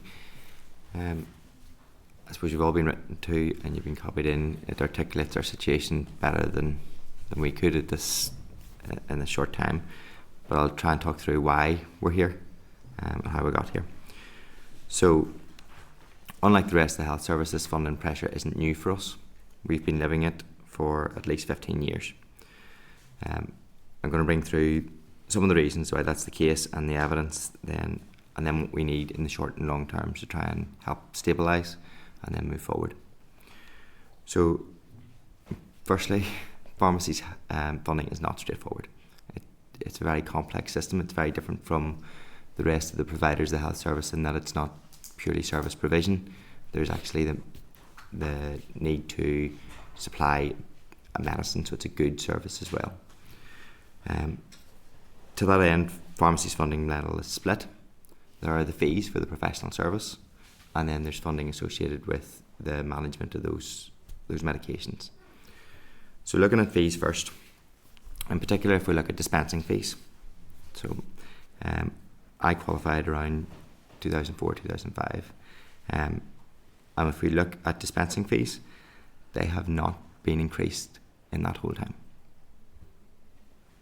So in the last 20 years, when I started, it was £1 and 2 pence for each dispensing episode. It's still £1 and 2 pence. If we do a multiple dispensing, which you can come into later, it basically means a patient that's maybe struggling with medications or is maybe abusing the medications, you have to get them in instalments. If we do that, it was £1 and 2 pence in 2004-2005. It is now 44 pence. And that fundamentally has caused a lot of the problem. As you can imagine, in that time, the minimum wage had increased quite substantially. So, for figures, in 2006 it was £5.35. Today it's £10.42, and next month it goes up to £11.44. Those costs have to be met by community pharmacists, and the fees have not lifted to take account of them. One of the reasons that the fees haven't been uplifted is that it has been budgeted as a set figure, and our activity has increased by some 40%. So if I try and explain how that works out, if you were being paid, say, £15,000 for a 3-day week and you wanted more money, you'd have to go to a 4-day week and a 5-day week to get more money. That's where pharmacy finds itself. And obviously, you can't work more hours if you're a business, so you have to employ more staff, so it actually compounds the problem. You take on more staff, your budget's capped, and you find yourself consistently falling into a bigger and bigger deficit.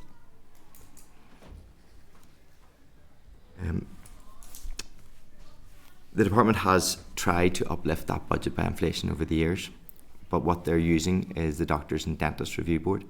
That's based on looking at an individual's salary and saying if that salary goes up, we'll uplift the rate that they're paid at. For a business, that just doesn't work. There's all sorts of inherent costs beyond just wages.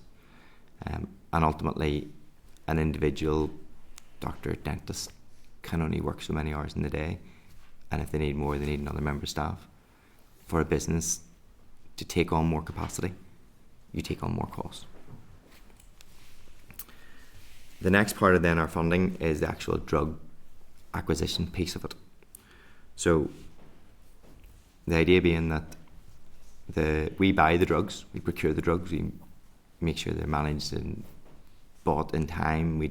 We take responsibility if there's any wastage. That's at our cost. So the health service pays for the drugs that it uses, and anything else is our problem. It's supposed to be a straight reimbursement, so we pay for it, and the government reimburses us.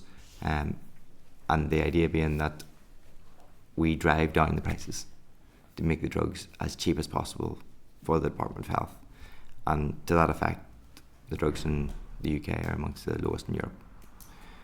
In that, there's a certain amount left where you keep pushing it down to try and eke out something at the top, and the government expects you to do that, so they claw back what they think you will achieve, shall we say. What happened is they introduced a tariff from England, and that clawback, the introduction of that tariff, clawed another 10 million out of Northern Ireland's pot. That was taken completely just and plumb and put straight into Northern Ireland. It hasn't worked. It hasn't really provided what is needed for Northern Ireland, and we think that there should be a Northern Ireland specific drug tariff, one that recognises the issues in Northern Ireland. In Northern Ireland, we are paid less per medication than anywhere else in the UK. And all the evidence will show that medications are harder to procure here, they're harder to get, they're less available, and therefore they cost more.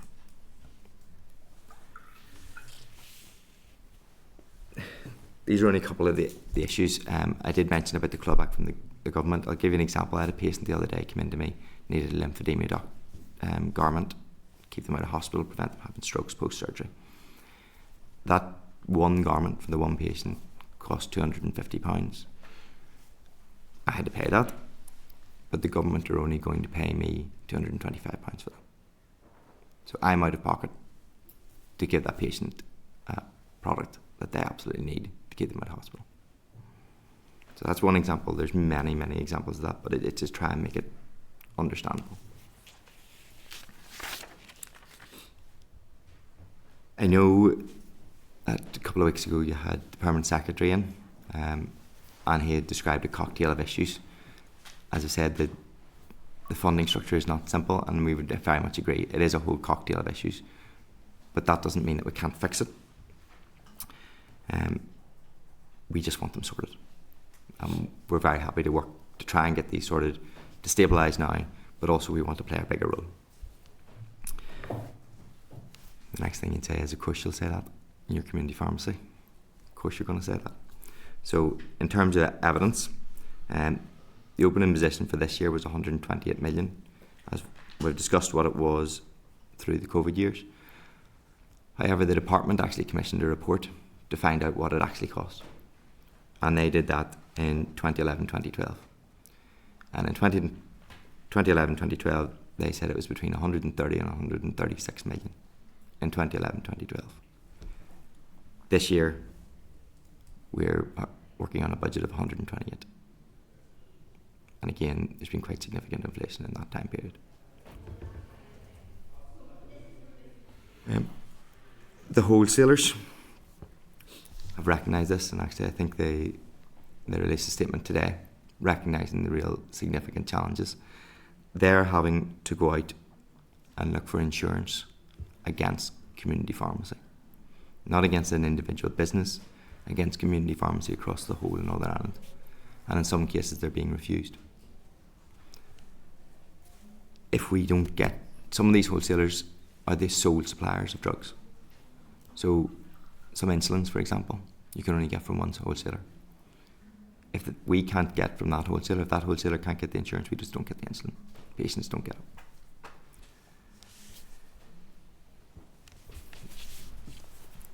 That outlines where we are, and I'm sure you'll have plenty of questions, so I just wanted to try and outline then what we need to fix it.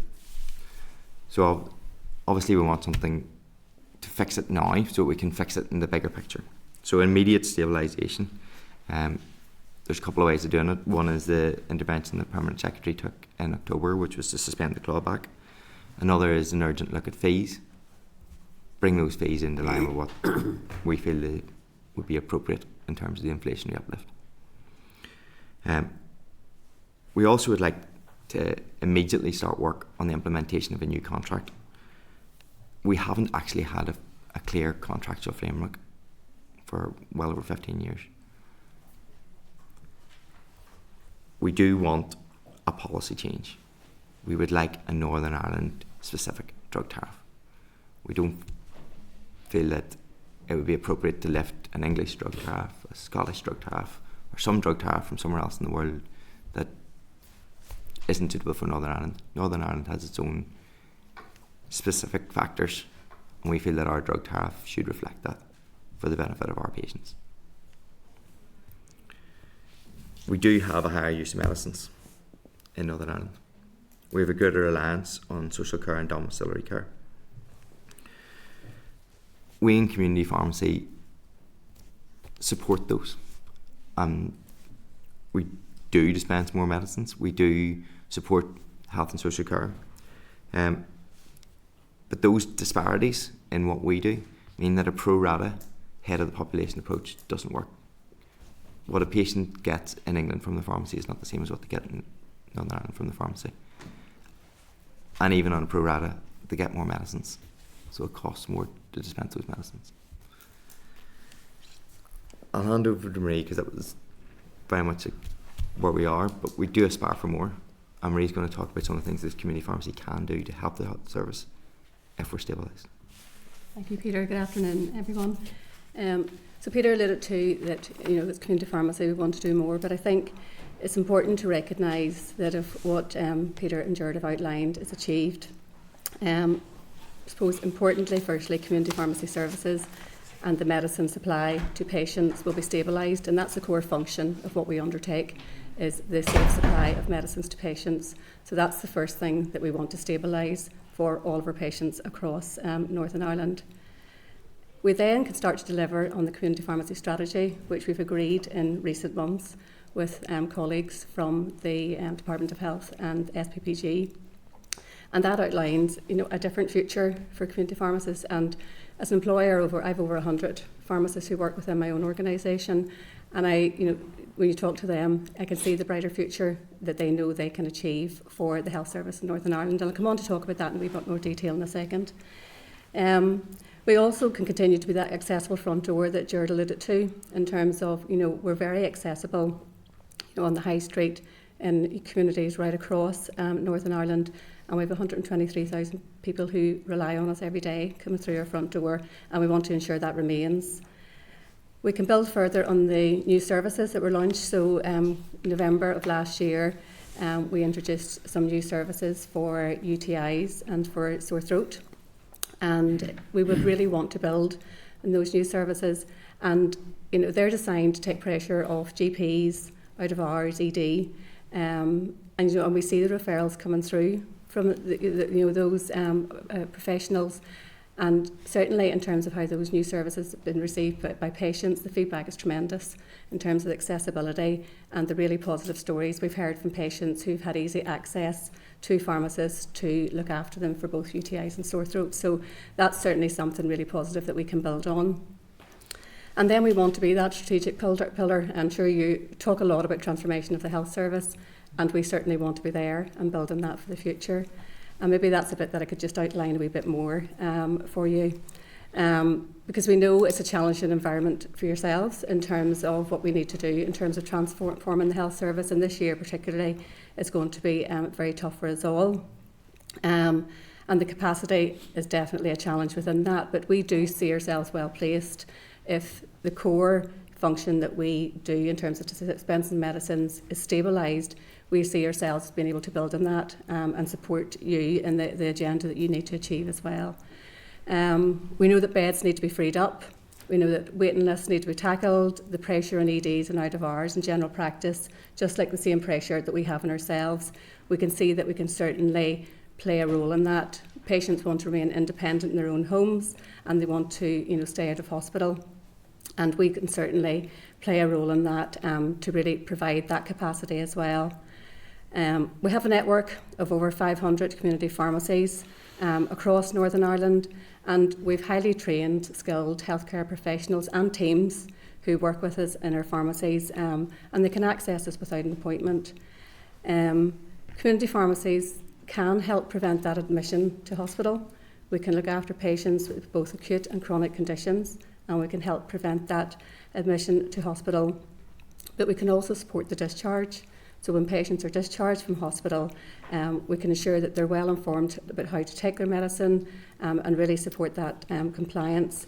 And research does show that 20% of hospital readmissions are medication related, and 70% of those are preventable. So there's a key role that community pharmacy could contribute to. We also want to support the public health messaging, as we already do through services such as our Living Well service that we participate in actively today. And we do regularly engage in health promotion activities, really to try and prevent ill health in the first place. And one example of that is our Stop Smoking service. The services provided by community pharmacy would be seen as gold standard for stop smoking. But that's only one area that we could touch on. There's others such as obesity, and there's many others that you will have talked about yourselves. But finally, we'd really want to look at the clinical skills of our community pharmacists and look at how we can shift certain roles into the community pharmacy setting, really avoiding the need for patients to present to their GP or out of hours in the ED. And the prescribing role of community pharmacists has been further developed at the moment. That UTI service that I talked about, pharmacists can prescribe an antibiotic if it's needed according to certain criteria. And that definitely would be shifting patients. And really what our aim would be is to ensure that patients can be looked after in the right setting. And we would see there's certainly much more that community pharmacy could do if our core function is stabilised to really help with ensuring that patients are looked after in the most appropriate care setting. So maybe just hand back to Peter. Well, I'm just conscious of time because we probably only have about 20 minutes now for questions. So if are you just happy? a quick summary. If you want to summarise and then Madam Chair and members of the committee, we recognise the constraints within the health service at present. We also acknowledge the important interventions by the Permanent Secretary of the Health Minister in recent months. And we welcome the fact that the Health Minister wants to undertake a review of community pharmacies funding in Northern Ireland. But we want to ask members here to recognise just how fragile the sector is at the minute and how desperate the situation in community pharmacy is and the risks therein of supply of medicines to patients and indeed the wider service you can see from closures, etc. Our ask here today is that the committee calls on the department to further stabilise the community pharmacy sector as a priority in year, and also then to reset the funding going forward so that we can build a sector that can play a transformative role in helping the health service manage the demand that there will be going forward. Thank you. Thank you, and that's been very helpful. It's very comprehensive. Some of us will have met with some of the representatives, and obviously everyone has been contacted by numerous pharmacies across the north. So we understand just the real concern that's out there and what's at stake here. I have a couple of questions and then I'll hand over to others. Unfortunately, Linda had to leave early, so I have an apology there from Linda. I suppose, and you have outlined very clearly what is at stake, but I suppose really to crystallise that a wee bit more, I'd like to get a good understanding then of the short-term implications, but also those longer-term implications if these issues aren't addressed. So for pharmacies in themselves, but also for patients and the broader community. So we talked about, Marie, just in your remarks there, you mentioned how pharmacies have still so much more potential to further support our GPs and the wider health service. So as it stands, we know that there's such a broad range of services provided by our community pharmacies. So given that we're already seeing closures, the real issues around medicines not being able to be supplied for because the funding can't be provided, if you can give me just a good picture of what that will mean for pharmacies themselves, but also for our communities, I think, and the wider health service. I think pharmacies are they're under extreme pressure at the minute. I think people we have challenges within the workforce, etc. So we are a profession, unlike a lot of other parts of the health service. There's a service element to it, so we have different services, but we also have a requirement to meet the demand coming in for prescriptions. and so forth. We can't switch that on, we can't switch that off, we have to deal with that. So people in community pharmacy, you're talking to them, they feel that they're just being overpowered. Everybody in community pharmacy has come into it to help their patients in their community. We can see with the younger pharmacists coming out, they're going to be independent prescribers. They want to be involved in the clinical roles that we are in this organisation are trying to develop with the department and board. And I think we need the stabilisation. People need to just get a breather in terms of being able to cope with that workload that's coming through, but also to cope financially, to be able to maintain the service, to pay for the drugs, to pay their staff a fair wage, etc. And that needs to happen just to stabilise the system in the first instance. But then that will lead into then the development of the service and what we can do with the in terms of the transformation agenda and helping maintain people in their communities. I'm happy to bring Lawrence and Turlock in at this point. From my point of view, what it means to me and what it means to people in Draperstown is that I've about 5 main wholesalers that supply to me. I would have been always on direct debit. I operate an overdraft. I have a turnover of 2.5 million. I operate an overdraft of about 200,000. That's what I have agreed with the bank. And then I juggle my wholesalers month on month to make sure that they're paid, or else I switch about from one wholesaler to the other. So what means like something like Alliance, for example, who are the only supplier for a particular product, I've taken away from direct debit to just paying by backs. So it means I'm in control of my bank account, because if they dip into my bank account and the money's not there, it's quite embarrassing with my bank. So we're being propped up by banks and by wholesalers. That is not a position that I like for my patients, because thankfully I have other businesses, so I wrongly or rightly, I put money in from my other businesses and I support my own community that way, and I make damn sure that they get the medicines. But not every pharmacist in Northern Ireland is in the lucky position I'm in. I happen to be quite entrepreneurial, young. Yeah. I'm not young anymore, whatever happened. That leads on to my next question, is the impact then on the health and well-being of pharmacists.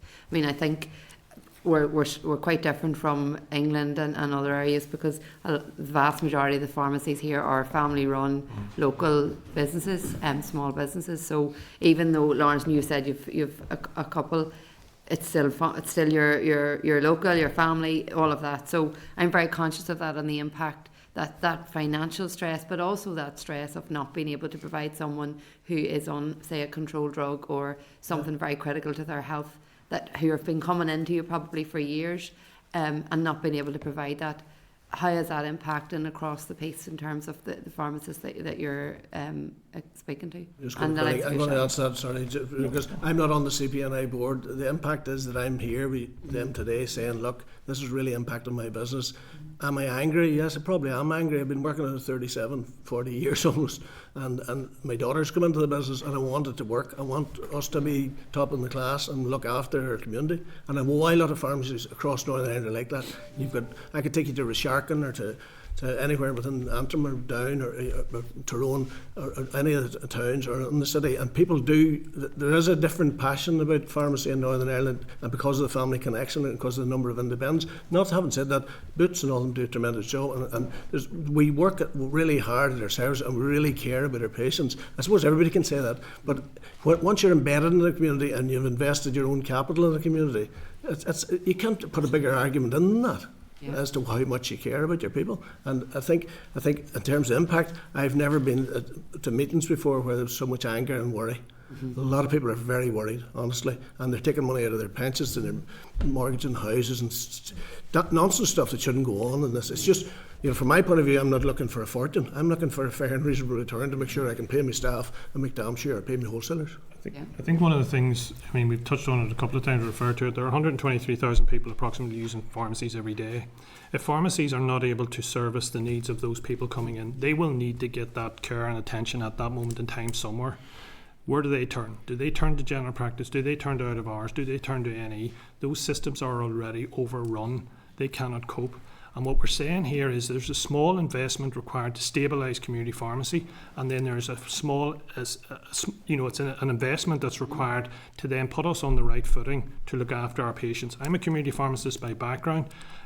all the pharmacies in Northern Ireland work and have second, third generation knowledge of patients. That continuity of care is something that the health service is struggling with just because of the way it's set up, but community pharmacy has a unique connection with patients, and that provides a real opportunity for intervening and working with patients to get the benefit out, to get their health benefits.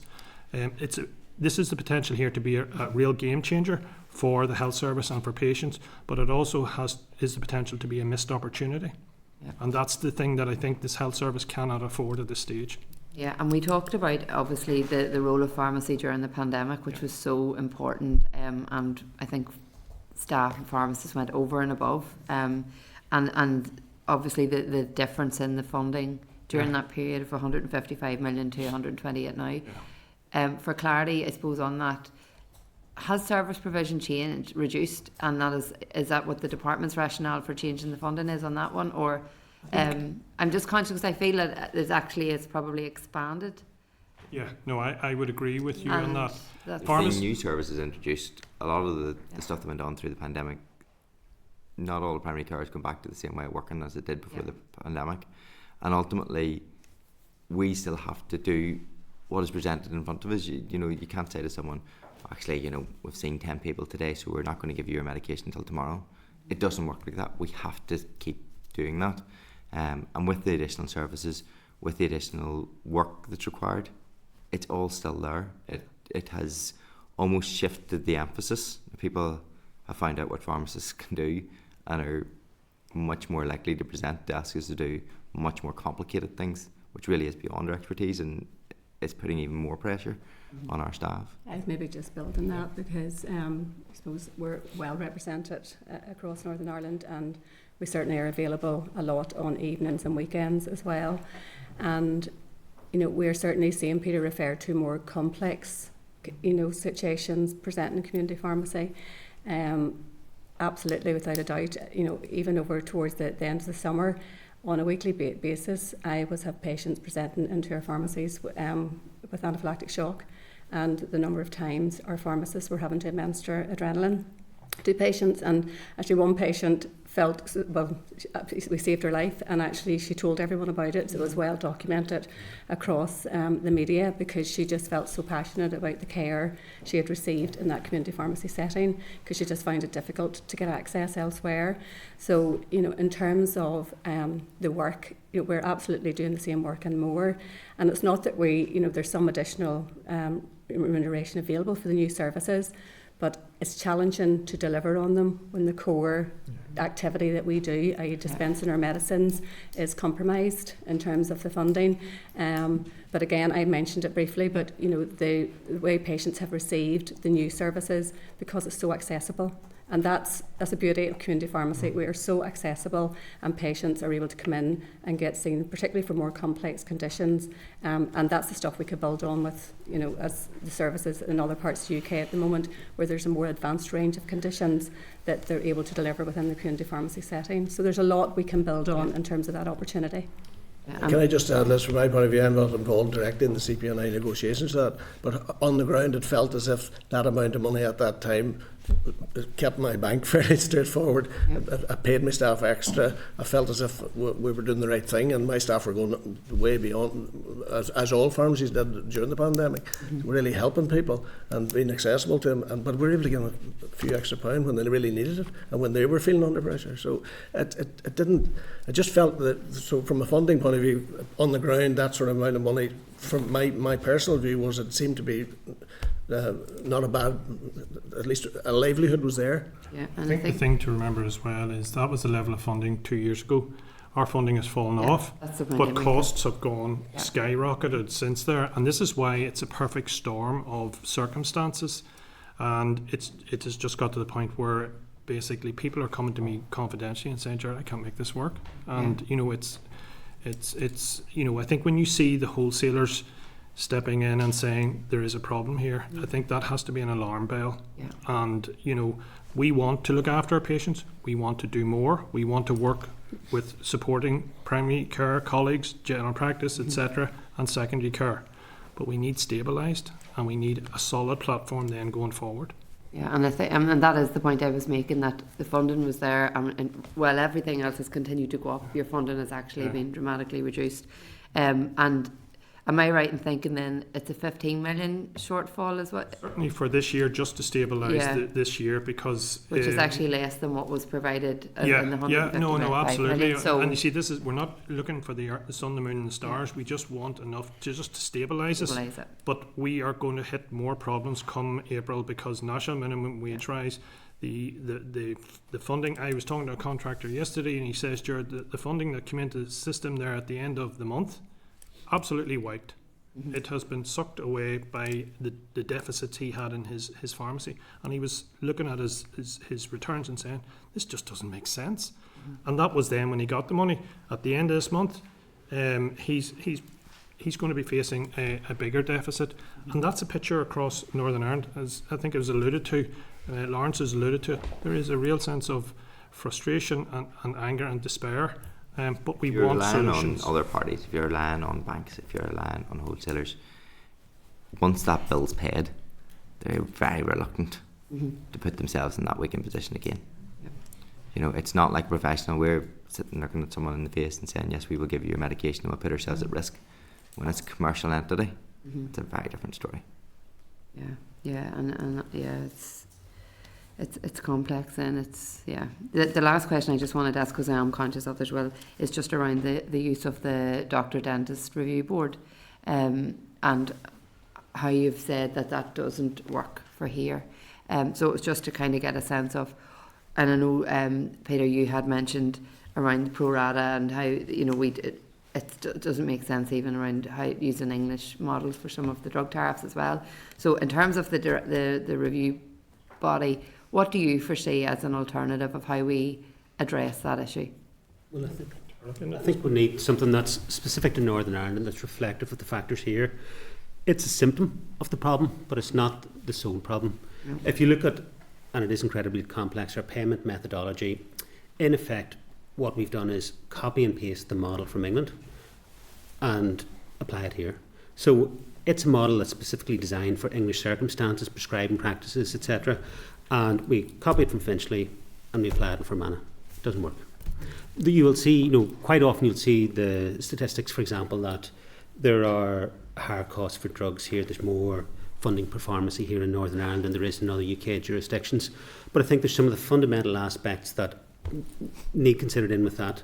Back in as part of that 2014 Audit Office report, the department itself said we can't compare primary care spending here in Northern Ireland to England because there's a differential in the types of products that are supplied between primary and secondary care. So, for example, in Northern Ireland, there's activity that's displaced from hospitals that would be carried out in England. So those types of lymphedema garments, there can be other specialised medicines. So there's activity that's pushed towards us that drives up the average cost and it drives up the volume. And then as well as that, but as a method of reimbursing us for that, we use the English drug tariff, with the exception that we get paid less than anywhere else. So that it's a model that's copied but in a negative manner. For example, that the new model that's coming in, that on branded products we're 5.27%, it's 0.89 I think in Scotland, we're about 18-ish on generics, and it's 0 in Scotland. And that the tariff that we apply, back in 2008, the department said that category M, which is how they govern a lot of those prices, it's not fit for purpose in Northern Ireland and it needs replaced. 16 years later, it certainly hasn't got more appropriate for use in Northern Ireland, and in some ways post-Brexit, and there was always a difficulty with supply in Northern Ireland, much as if you went on large online retailers, not to name anyone, and you try to get something shipped to Northern Ireland, they may not ship it here. Mm-hmm. So the logistics costs in a regulated market are different to Northern Ireland than they are in England. It's be much like if it was a Scottish island or elsewhere. Transport costs are higher, so there are a limited number of suppliers here. Our opportunity for margin, it doesn't apply. But then in that envelope, whilst much like the convenience of applying an English model, the Doctors and Dentists Review Board is applied for convenience, I suppose, in terms of for uplifts. The issue that we have with it is that, number one, it doesn't apply to all of our budget. So it has changed so that in the past number of years, it applies to two aspects of it, but not the full amount. But previously, it only applied to one aspect of it. So it would be a bit like if you're saying to a junior doctor, you get a pay rise on a Monday, but not on Tuesday, Wednesday, Thursday, Friday. It's now you can say you get, well, inflationary uplift applies to Monday, Tuesday and Wednesday, but not Thursday and Friday.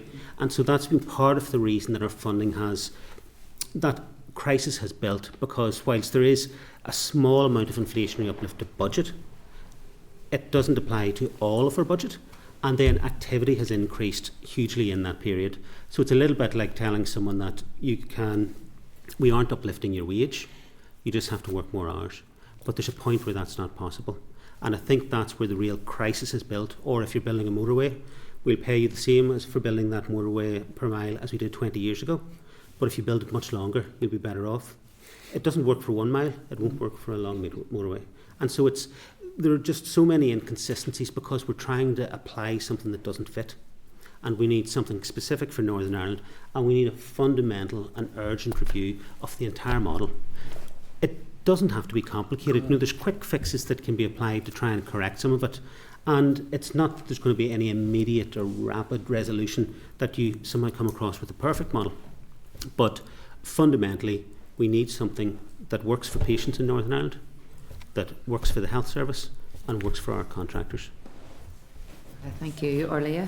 Yeah, thanks very much. So, I think that, just at the outset, the fact that we're even having the conversation today, that you're now in the territory of your wholesalers who supply your medicines, won't be able to get their insurance, so won't be able to supply local pharmacies with medicines for local people who go to the pharmacy to get their medication.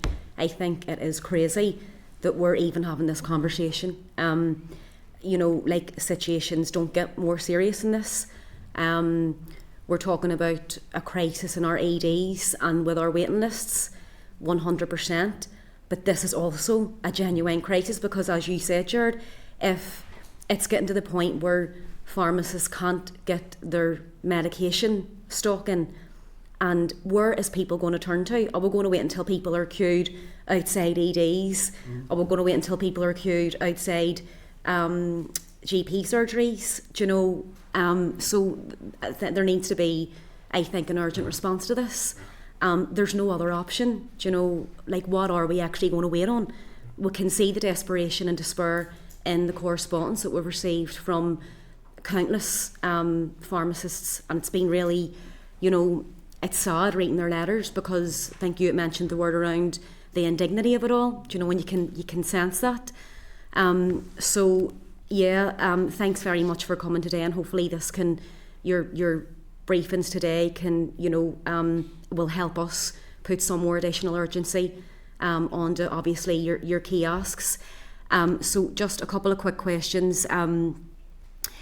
In terms of the medicines in the pharmacies at present, do you already have any real life examples where people have went to their local community pharmacy for their medication? Doesn't matter what the medication is, if it's an antidepressant, if it's a medication for a long-term physical illness or mental illness, it doesn't matter, they're going to their pharmacy for their medication for their illness.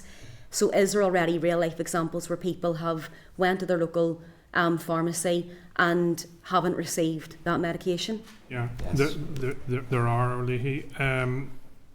I think the difficulty that I talked about, there's indignity, there's embarrassment. Mm-hmm.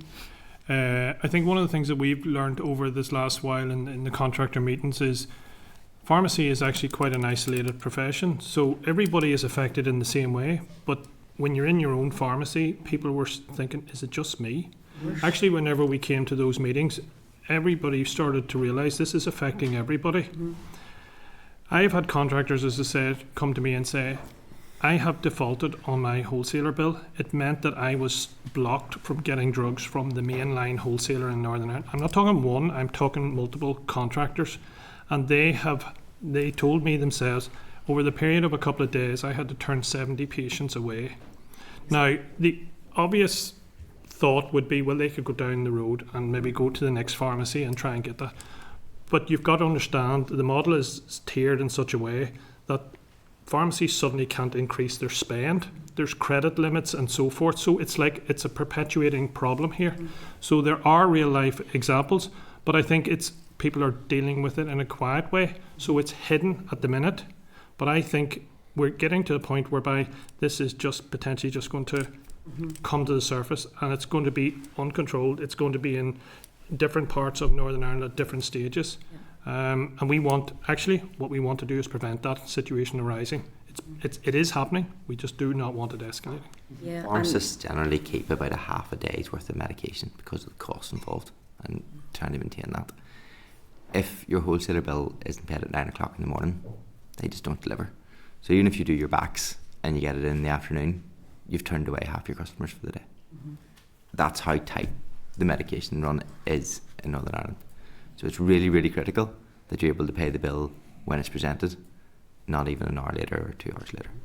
And my last two questions, I'll just ask them quickly because I know that the other members need to get in. So second question is, see, in terms of wholesalers not providing pharmacies with their medications, so do you have a number of, do we know how many pharmacies this has impacted already where wholesalers have says we can't stock you up with your medicine? I wouldn't have a number, Orly, because as I said, it's a personal matter between them, and they, people will talk to me quietly. They may talk to some of the people in their area. We wouldn't have those numbers. It would be the wholesalers that would have a better handle on that. And actually, I think we because we don't have that absolute visibility, we have encouraged the department to speak to the wholesaler side, and they have done that. So there is, information there. We depend on the wholesalers. They do a fantastic job. They can deliver up to 2-3 times a day and so forth. They're the absolute lifeblood for community pharmacies getting their medicines for the population, and we absolutely depend on them. But they, also operate in a very constrained environment, and they're UK-wide operators. I talked about our drug spend being £480 million approximately here. You take that across the UK, it's billions. So they have very tight credit arrangements, and it's quite black and white when it comes to pharmacies. Yeah, of course. And just finally then, so in terms of the suspension of the clawback, if that option was to be extended even in the interim, would that give you some relief? And I know then obviously the longer term stuff is changing the tariff to a more localised specific tariff. And just on that, has there been any work done around this? So how quickly could you move that process on? Can community pharmacy have the input with the department to say, here's a proposal of what a local tariff model might look like, and work towards that for the longer term sustainability? I suppose with some of it, it's that agreement that comes before that change and reform is required. So in terms of the suspension of the clawback, yes, it would make a difference in terms of cash flow. It's the money that's being removed from our sector. Historically, that was put in place because many moons ago, when I first qualified, that, for example, a manufacturer may give a wholesaler 12% discount. The wholesaler then passes on, say, 10 or 8 to the pharmacy, and the department recoups some of that. That's totally changed now. It doesn't happen. So we very often get no discount on medicines, or in low single digits percentages. So as that has become an issue, it's sucking money out of our system, and it's part of the reason that a lot of those medicines are being dispensed at a loss. So it would have certainly give a respite. It's not a elegant fix, but it would certainly give respite to contractors.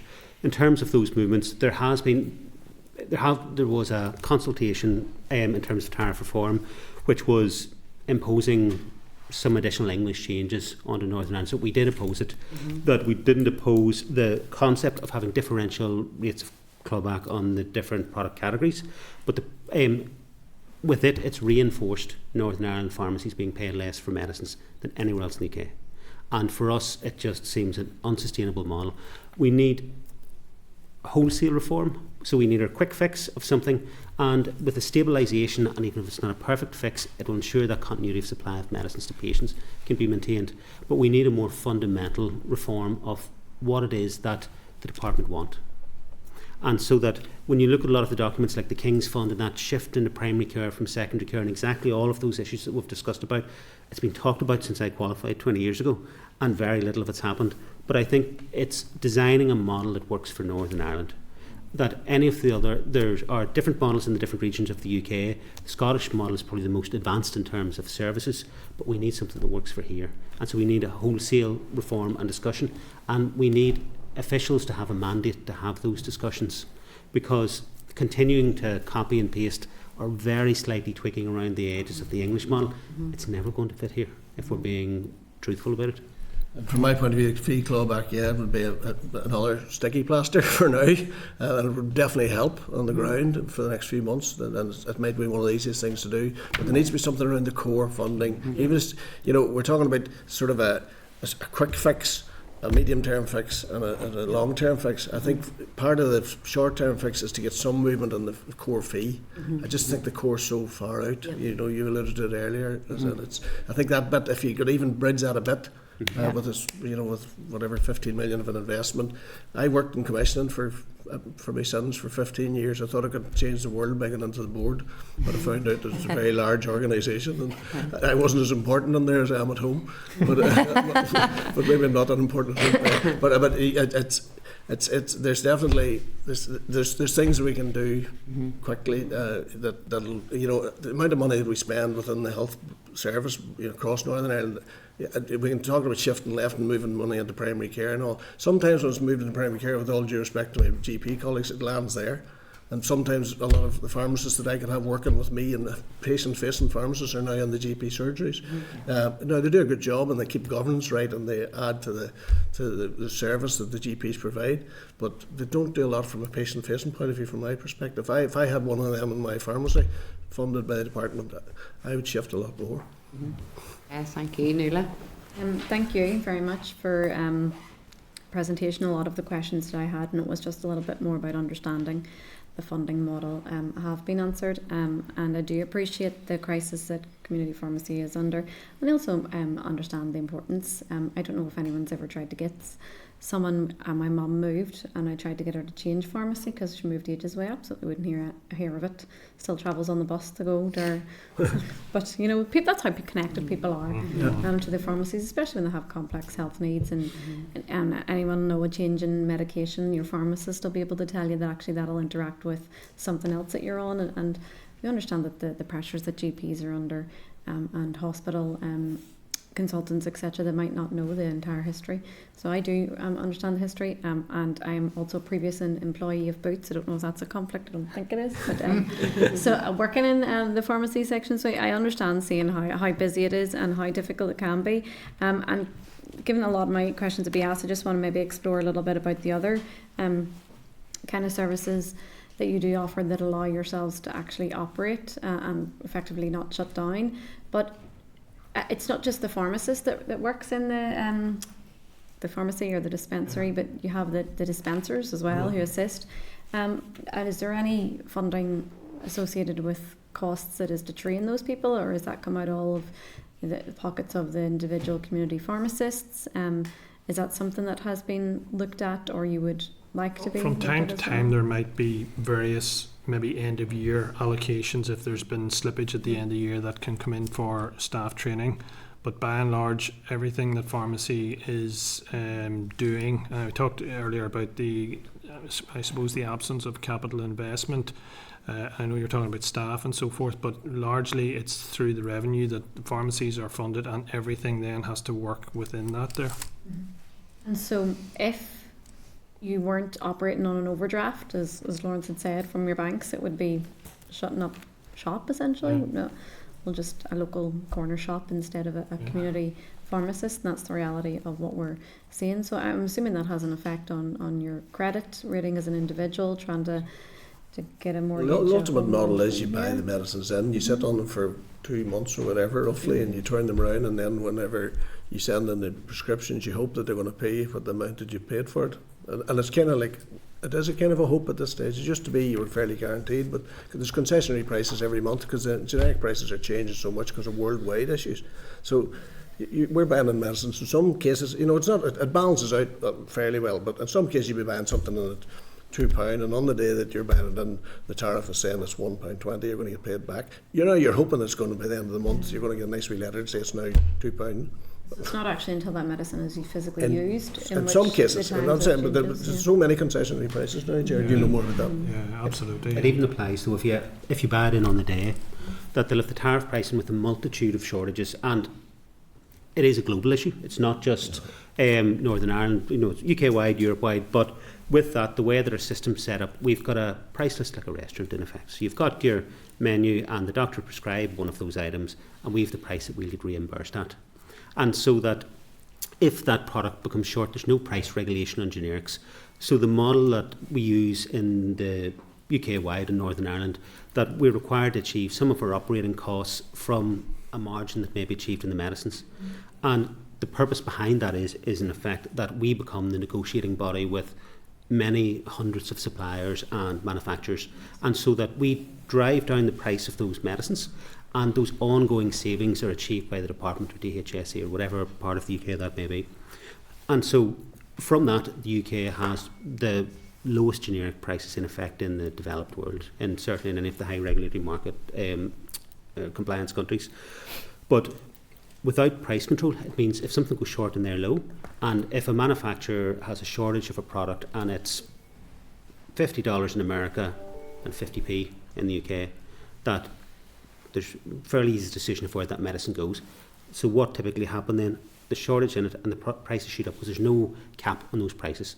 So we're captive to the market in some ways, so we're obliged as part of our terms of service to dispense that medicine. We cannot refuse, and we then buy the medicine at a price that could be many times higher than our reimbursement price, in the hope that we may get reimbursed afterwards. So it can be a month after we've bought that medicine when they'll announce the price, and then you get paid that then later down the line. So it's that uncertainty and anxiety that induces as a system, that you have no control and no understanding necessarily of what you're going to be paid.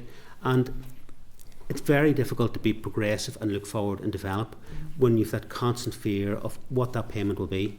If, for example, if it's a very popular medicine like omeprazole, it might go from 50 pence to £2-3. But if you give out a few thousand packs a month, it starts to mount up very, very, very quickly. And where things are very constrained already, it means that very often those aspects can be enough to cause intense pressure, but real damage to the ability for contractors to maintain the medicine supply. I think that is helpful for us to understand, particularly when it does come to a review, hopefully one that the Minister hopefully should commit to, but actually actioning as well, in particular around the tariff too. And I understand we have had some correspondence from pharmacists asking specifically, similar models similar to Scotland, but I'm now hearing today that it's bespoke to Northern Ireland. So I wonder if we don't have to get into it now, but it's one for the committee to kind of look at the differences there going forward in those models for to best inform us to hold the department to account on that. So I think it is helpful that you've come to say bespoke for here as well. I wanted to ask just one, in terms of minor ailments and the other issues that people come to pharmacies for, like Pharmacy First rather than to your GP, what is your assessment of the savings that has on the NHS in GP care versus the cost to pharmacies? Is it a bigger burden on yourselves financially? I think when the new services come along, in essence they are funded at probably the right level. So from that perspective, that element seems to be working. Mm-hmm. And I think then when as we develop the new services, there's an evaluation built into that service as it's rolled out. And in essence, every evaluation is basically coming back and saying this makes sense. This is benefiting the patients. It's benefiting the health service, and it's value for money. So from that perspective, it works. So it does. I think what it's doing is it's freeing capacity. It's freeing capacity elsewhere in the system. So we are taking a workload away from general practice to allow them to have the time, etc., to deal with whatever the more complex. This is about trying to use community pharmacy for the appropriate care that a patient needs in the appropriate setting. and community pharmacy can absorb it. I would have used to have called it the safety net of the health service, and it certainly is that.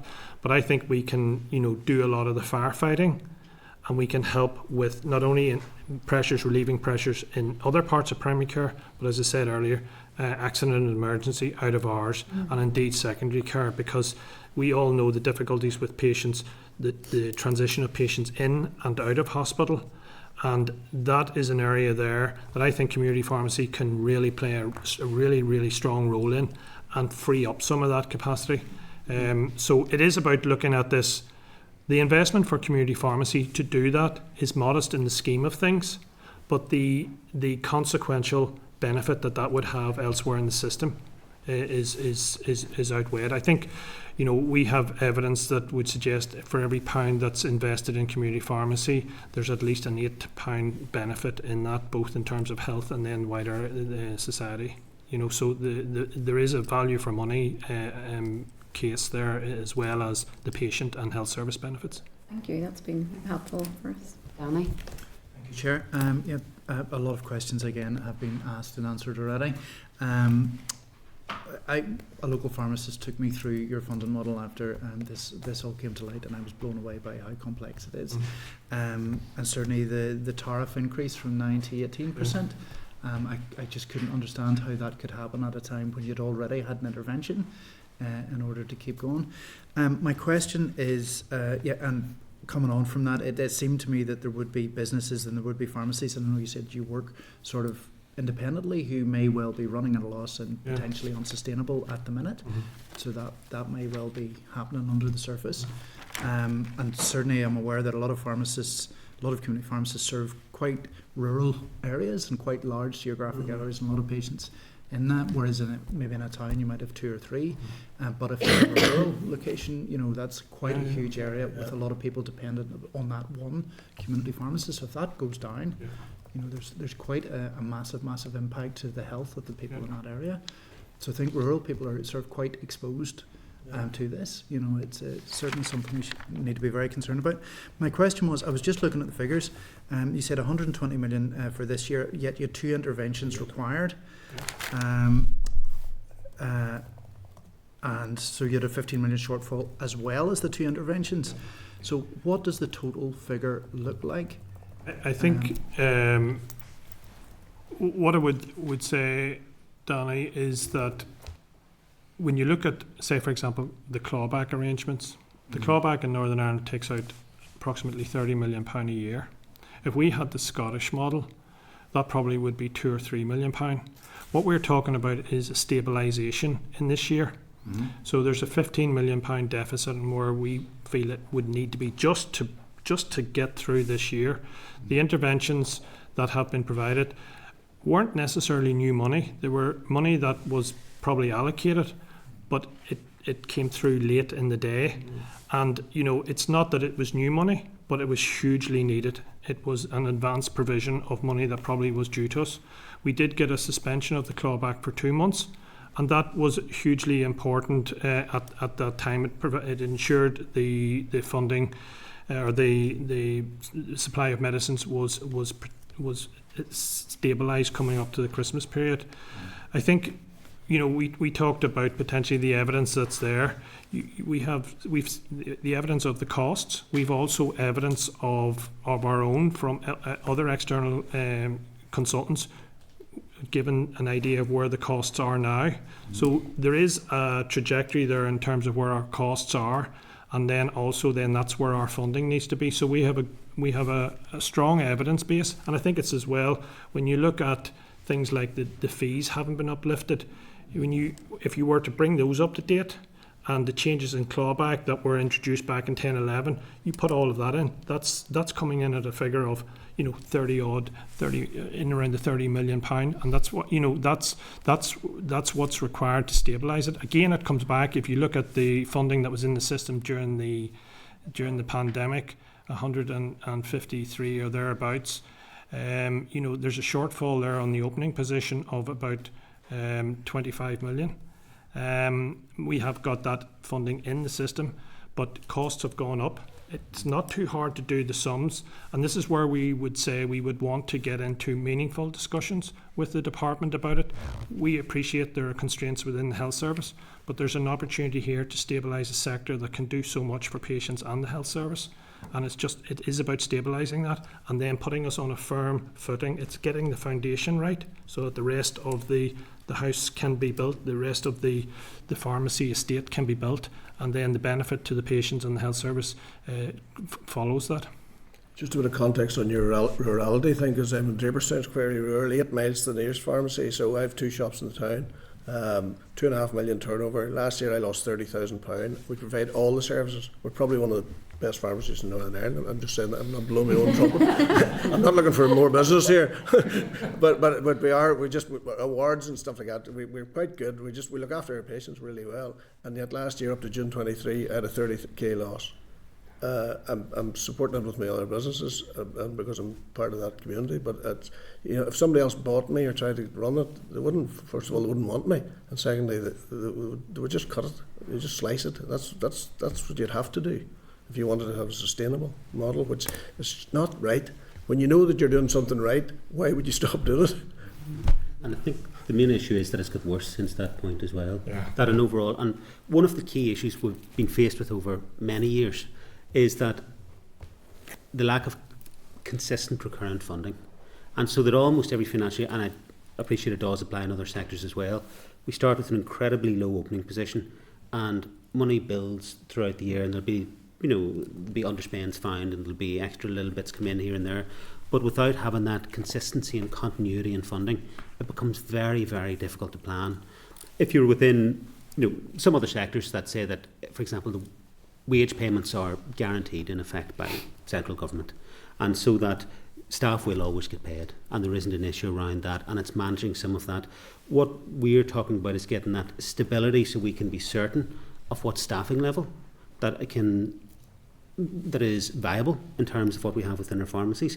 In terms of the capital investment or refits or investment if it was in other areas or technology, it becomes very, very difficult to plan if your starting position for the year is perhaps 20% or 25% lower than where you end up at the end of the year, and the constant yo-yo of funding just as in effect a truly private contractor.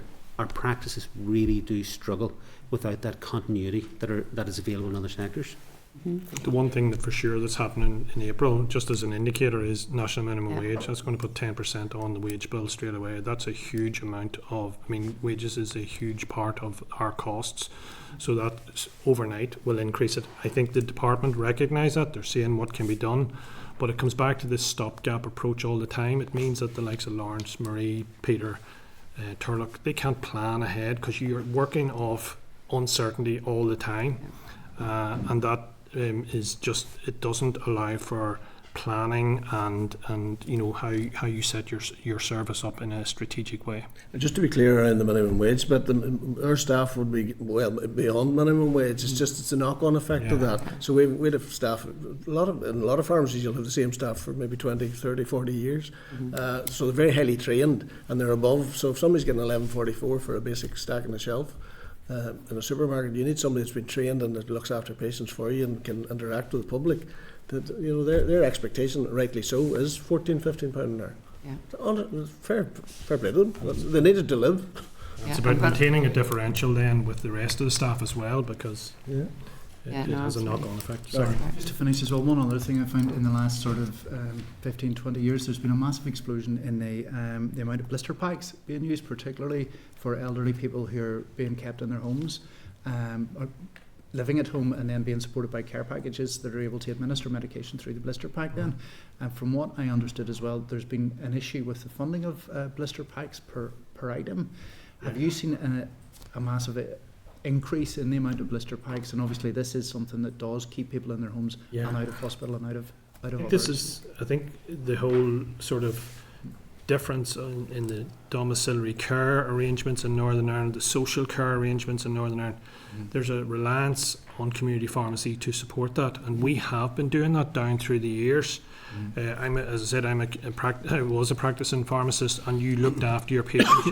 You could see if a family came in and requested, or the GP or a social worker, etc., requested it, you would try and do what you could for them. But that's a hugely labour-intensive process. Out of a sense of duty and care for the patients, pharmacies just kept honouring those requests, and they do help stabilise patients. They do help the domiciliary care to manage those patients in a way that they can do that in a timely way. But it has got to the extent that Northern Ireland is just, in terms of community pharmacy, this last couple of years there's been ongoing difficulties. Pharmacies have just reached saturation in terms of their ability to take patients on. And I think where pharmacies are is that at this moment in time, there's a lot of pharmacies have waiting lists because they just haven't the capacity to do it. This is time intensive. It's real. You're deblistering and you're putting medication into compartments. You get any of that wrong, and it has serious consequences. So it is a quite involved process, and we believe that community pharmacy has played a great role in it. But at this moment in time, I think a lot of pharmacies are saying, I just simply cannot continue to do this, take on new patients, and assure, and this is the most important part, assure that it's done safely. They want to try and sort of maintain what they're doing for their existing patient bases in a safe way, and just simply adding more in just risks everybody. So there is a limit at the minute, I think, there. And in essence, our funding did drop at the start of this year. Now, some funding, I suppose, has come in to help with the supply of medicines there in this latest interventions. But this has been a long-standing problem, and it's one aspect that needs fixed as part of the wider solution. Yeah, and I'm very, very conscious of time because we've got Alan, Diane and Colin still looking to ask some questions, but I think that point around the blister pack is something we maybe could pick up again, because I know certainly from working in the social work sector with older people, that's hugely important, and it is in terms of helping people to stay at home. And particularly, so sorry, Alan. I'll try and be quick, Chair. Peter quoted the example early on about an item that cost you lost £25 on it, basically. And I'm putting my retail cap on. The golden rule of retail is if you continue to sell stuff at less than what you paid for it, you go under. That's just a simple reality. Now, my question was going to be to you, was that a one-off? Is that a unique? But then Turlough was telling us about all the other items. So it's not. It's right across the range, and it's like, it sounds to me like playing the stock market. Nearly, it's there's no guarantee. I would have thought that if you buy a medicine to give to a patient, you've got a receipt for it, and that's what you should be reimbursed. What's on the receipt, not what somebody sitting in a building somewhere in Belfast decides. That's what it's going to be today, not what you paid for it. I've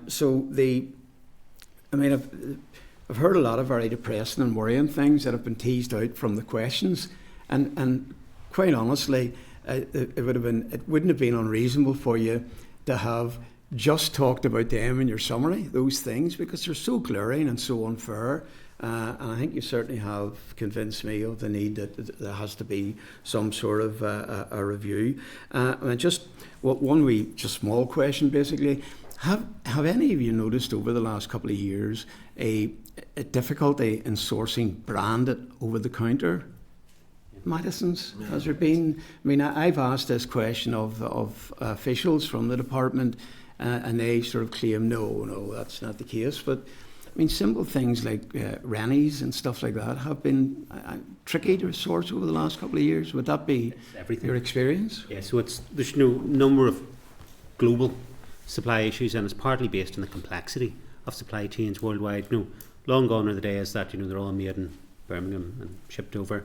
The active ingredient could be manufactured in China in a licensed facility, transported to India in terms of being compounded or being primary packaging blistered, could be transported back to the UK or somewhere within Europe then to be batch tested, batch released, supplied onwards. So you have an incredibly complex supply chain working on quite low margins, especially within, if it was OTC products or generics especially. And so it's a brittle supply chain, I think is the way that we put it. And it's a just-in-time model most often, so it takes relatively little disruption sometimes in terms of creating that knock-on effect. And the impacts are rapid, but it can take quite a long time to recover from some of those. So in some products that some of the issues are particularly acute in the UK, but it's not everything. It would be incorrect to say that other areas of Europe aren't impacted by shortages as well. A lot of them tend to be around the raw ingredient that's used to manufacture the product. Thank you. Can I just say as well, don't be depressed about it. Don't worry about it. It can be sorted. This, if we all pull together, we could definitely. This is not the most difficult one to sort. Yeah. Another point I was going to make. You see, you referred to an overdraft. The reality again of having an overdraft is it doesn't come cheap, and that makes a hole in in your prescription fees. No, it's we've noticed it this year with the interest rates going up to 6+ your 2 or 3 points at the bank want of you. So yeah, absolutely. But the prices you charge. Diane?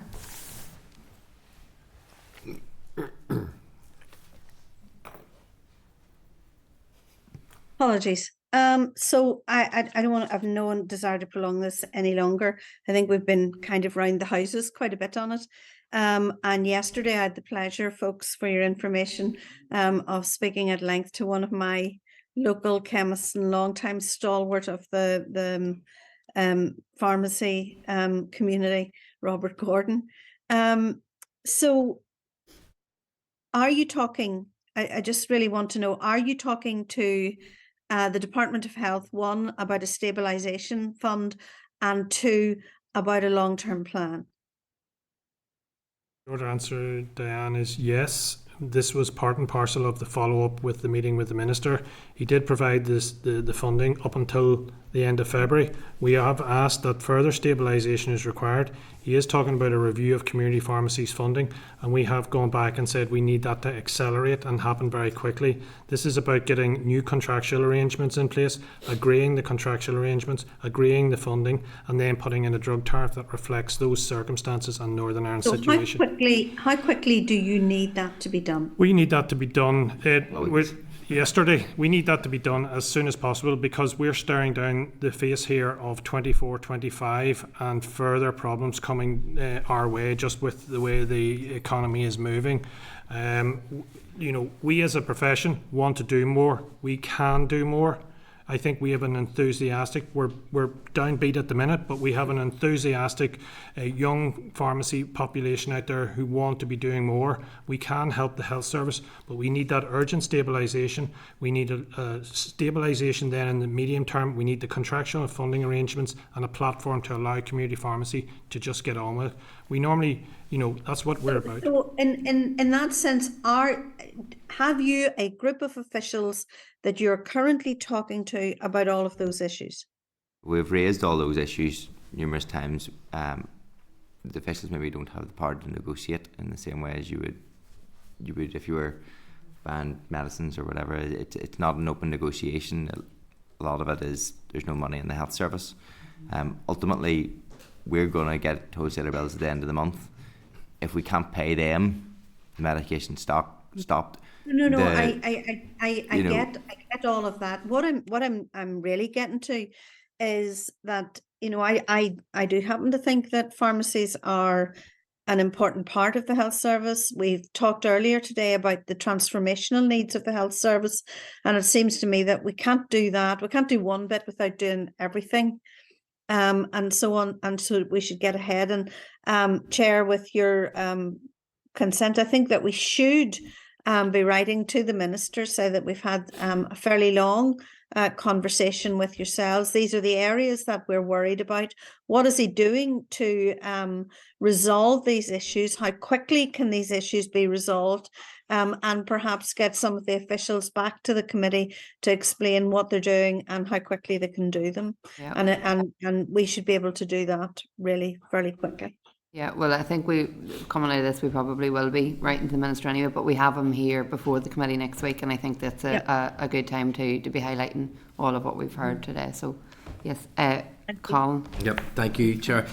As I'm going to put at the start of this, I couldn't be more supportive of the community pharmacy sector. I think you do a wonderful job, and then in that context for these remarks, it's like you're back again.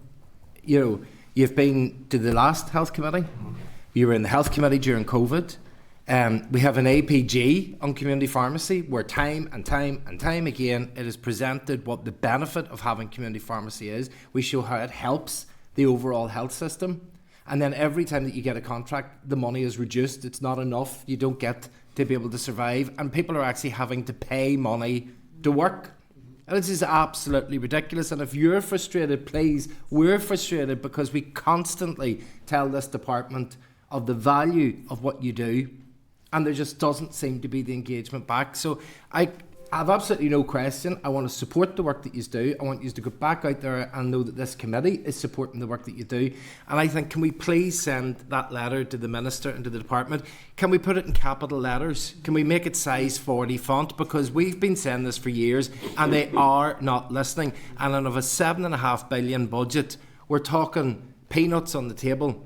But the amount of impact that has in the system, it would just be felt right across all of our communities. So thank you for the presentation. I'm sorry that you've had to come up and make it again.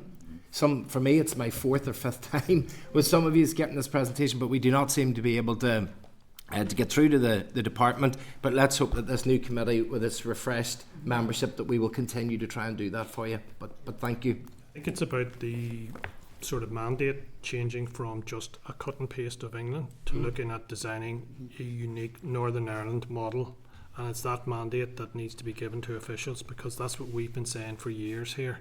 We know what we can do as a sector, we just want to get on with it and do it. Yeah. And I think I've spoke to a few politicians over the last couple of years in this, and you do get it, and I really appreciate what you've said there, and we want to help, and we genuinely, I'm not just saying that, but somewhere within the systems it's fallen down. You've just described it there. So why? I don't know why. I'm not involved in it, I haven't been involved in it, but it shouldn't be falling down. It's fairly basic. I think the problem we have in the health service, having worked in commission for 14 years, we take something that's fairly simple and we complicate the hell out of it. And then nobody understands it. And then you go, oh God, why does nobody understand it? And then all of a sudden, the department themselves, and I don't mean this rudely, but some of them don't get it and don't understand it. I struggle with it, and I've been living it for 40 years. So make it simple and keep the message simple. And last but not least, Alan. Thanks, Chair. Look, I think you've made a really compelling case here today, and I think the comment of the day was yourself, Jared, where you said that the fact that there's been already 2 interventions tells you all you need to know. The thing needs fixed. Just picking up from Colin, my father served in this house for 18 years. I can remember my father dealing with us 15, 14, 13 years ago. And here we are again. I know people talk about, sometimes death by PowerPoint, death by presentation, but my goodness, this has to be some kind of record that we are still, 15 years later, still trying to address this problem. Someone needs to fix it. Let's get it fixed. Yeah. Okay. Look, thank you all. I mean, I think it has been a very, very important discussion. We'll certainly have our support as a committee. I think it's very clear to see that, and we want to get the solutions and get them sorted soon, as quickly as possible, but also getting that stabilisation in place in the interim until the proper model is developed. So we will certainly be highlighting that very strongly with the Minister, both in writing and also next week, and we hope to be able to bring some updates to you in the near future. But thank you all, and thank you to all your Okay, members, so just on the back of that then, I would suggest obviously that, and others have alluded to that we do write to the Department and to the Minister to find out what action is being taken. We have heard a little bit about the engagement that has been happening with community pharmacy representatives, but if we can get some clarity on that further as to where that's at and what the plan is going forward, and particularly around addressing the current issues of funding and the operational difficulties that the sector is facing in order to stabilise the service and most importantly maintain medicine supplies. I think that's the most concerning aspect of it in the here and now, but also ask for an update on the community pharmacy strategic plan, and also if the Minister is minded to carry out the review needed to look at a more bespoke model. Sure. It's I think, seriously see that point around that some of these pharmacies are now in that situation where they mightn't be getting their stock of medicines in. It is madness. I think that needs to be the most important point in our letter, that, you know, all these engagements and letters are all well and good. It's when people start going to their pharmacies for medication for their kids or for medication for their parents or whatever it is. Do you know, I think it's crazy that that's the point that the situation's got to. It needs to be, I think, central we to need the to letter. emphasise that it's extremely urgent in that case. Okay, members. So we've obviously covered the SRs. We'll move to item number 10, it's correspondence. And it is in tab 10 of your pack, 10.1. There's just a couple of items I just want to draw members' attention to. Item 10.1 is a response from the Minister to the issues raised with the committee by the All-Party Group on reducing harm related to gambling. Are members content to forward the Minister's letter to the All-Party Group? Yeah. Item 10.3 is a request from Booth Pharmacy to brief the committee, and obviously we've had the committee or the community pharmacy representatives in today, so are we content just to respond to Booths to advise them of that, and that we will be raising the issues with the department and the Minister. Item 10.10 is correspondence from an individual regarding how serious adverse incidents are reviewed in the health service. Members of the department is scheduled to provide a briefing to the committee on the SAI framework on the 6th of June. Are members content to raise these issues with officials at the briefing? Yeah. Item 10.12 then is correspondence from an individual regarding the RQIA review of the deceased patients of Michael Watt. Are members content to advise the individual that the committee has already written to RQIA to ask for an update on the deceased patient review, and that we will provide them with an update once response from RQIA has been received? Are members content then to note the actions on the remaining correspondence as listed on the memo at tab 10.1 of the pack? Happy enough, yeah. Members, if I can refer you to two items of correspondence then at 10.13 and 10.14 of the table pack, which is in your table papers, that have been received from the department advising the executive that the executive has agreed that a legislative consent motion is progressed to allow for the inclusion of the Westminster Tobacco and Vapes Bill here in the North. Officials have been asked to attend next week's meeting to provide a briefing to the committee on this issue. So just would like to suggest that maybe we could request a research paper from the research department on this issue. I think it's a very important issue and something that we have been engaged with some of the groups locally with. I know certainly I've been speaking to people about it as well. So, Chair, yes. Chair, could I suggest that when we're doing that, that we actually evaluate whether this bill will ever see the light of day or not, given that there's no legislation published as yet, and we are rapidly heading for a general election. Yeah. Well, Diane, the Chief Medical Officer has agreed to stay behind at next week's committee to brief members on this in more detail as well. But I just, in terms of the research, just because they'll know the process that the bill has to go through. I'm not really that sure of Westminster processes on the bill, but I did ask about this, and my information is that no legislation as yet has been published, and therefore, I mean, legislation once it goes into committee stage, it can take a long time. Yeah. So just to get a sense of it. Yeah, that's no problem. Okay, thank you.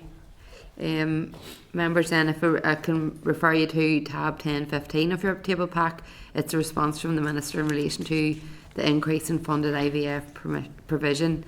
I would like to suggest then the committee put forward the response to the individual who raised the issue with us, and that we could potentially raise this with the Minister at next week's meeting. I think it is an important issue and it's a disappointing response, given that there will be quite a number of people impacted, unfortunately. Members happy enough? Yep. Okay, item number 11 then is the draft forward work programme. Members, if we can refer you to the three documents at tab 11 of your pack and the draft forward work programme at tab 11.1. Members, arrangements are being made to reschedule the Encompass. Yes, it's changed even from this morning. Okay. So it is. So we're trying to identify a new date. So we are for the Encompass briefing. Okay. But it won't be next week. So okay. So just to keep that in mind that next week's then cancelled. Can I just ask on those briefings? I see they're all now. I'm not going to suggest changing them, but I'm a member of the business committee, so I can't attend them at all. But is there do they provide any written papers or anything for those that maybe could be forwarded just to get a sight of them? Or in the next couple they will do. Yeah. There'll be presentations on. The first one, it was an informal budget, but so there was no. The briefing papers were just what the committee received for the meeting. But these ones there will be. That's grand. That'll be enough help. Yeah. If anything. Okay, so members content then to proceed with that as set out in the forward work programme for now, and we'll get the Encompass one confirmed then. See as if next Tuesday lunchtime free then. Well, some of us do, Colin. Okay, members, item number 12 then. Any other business or anything else anybody wanted to raise?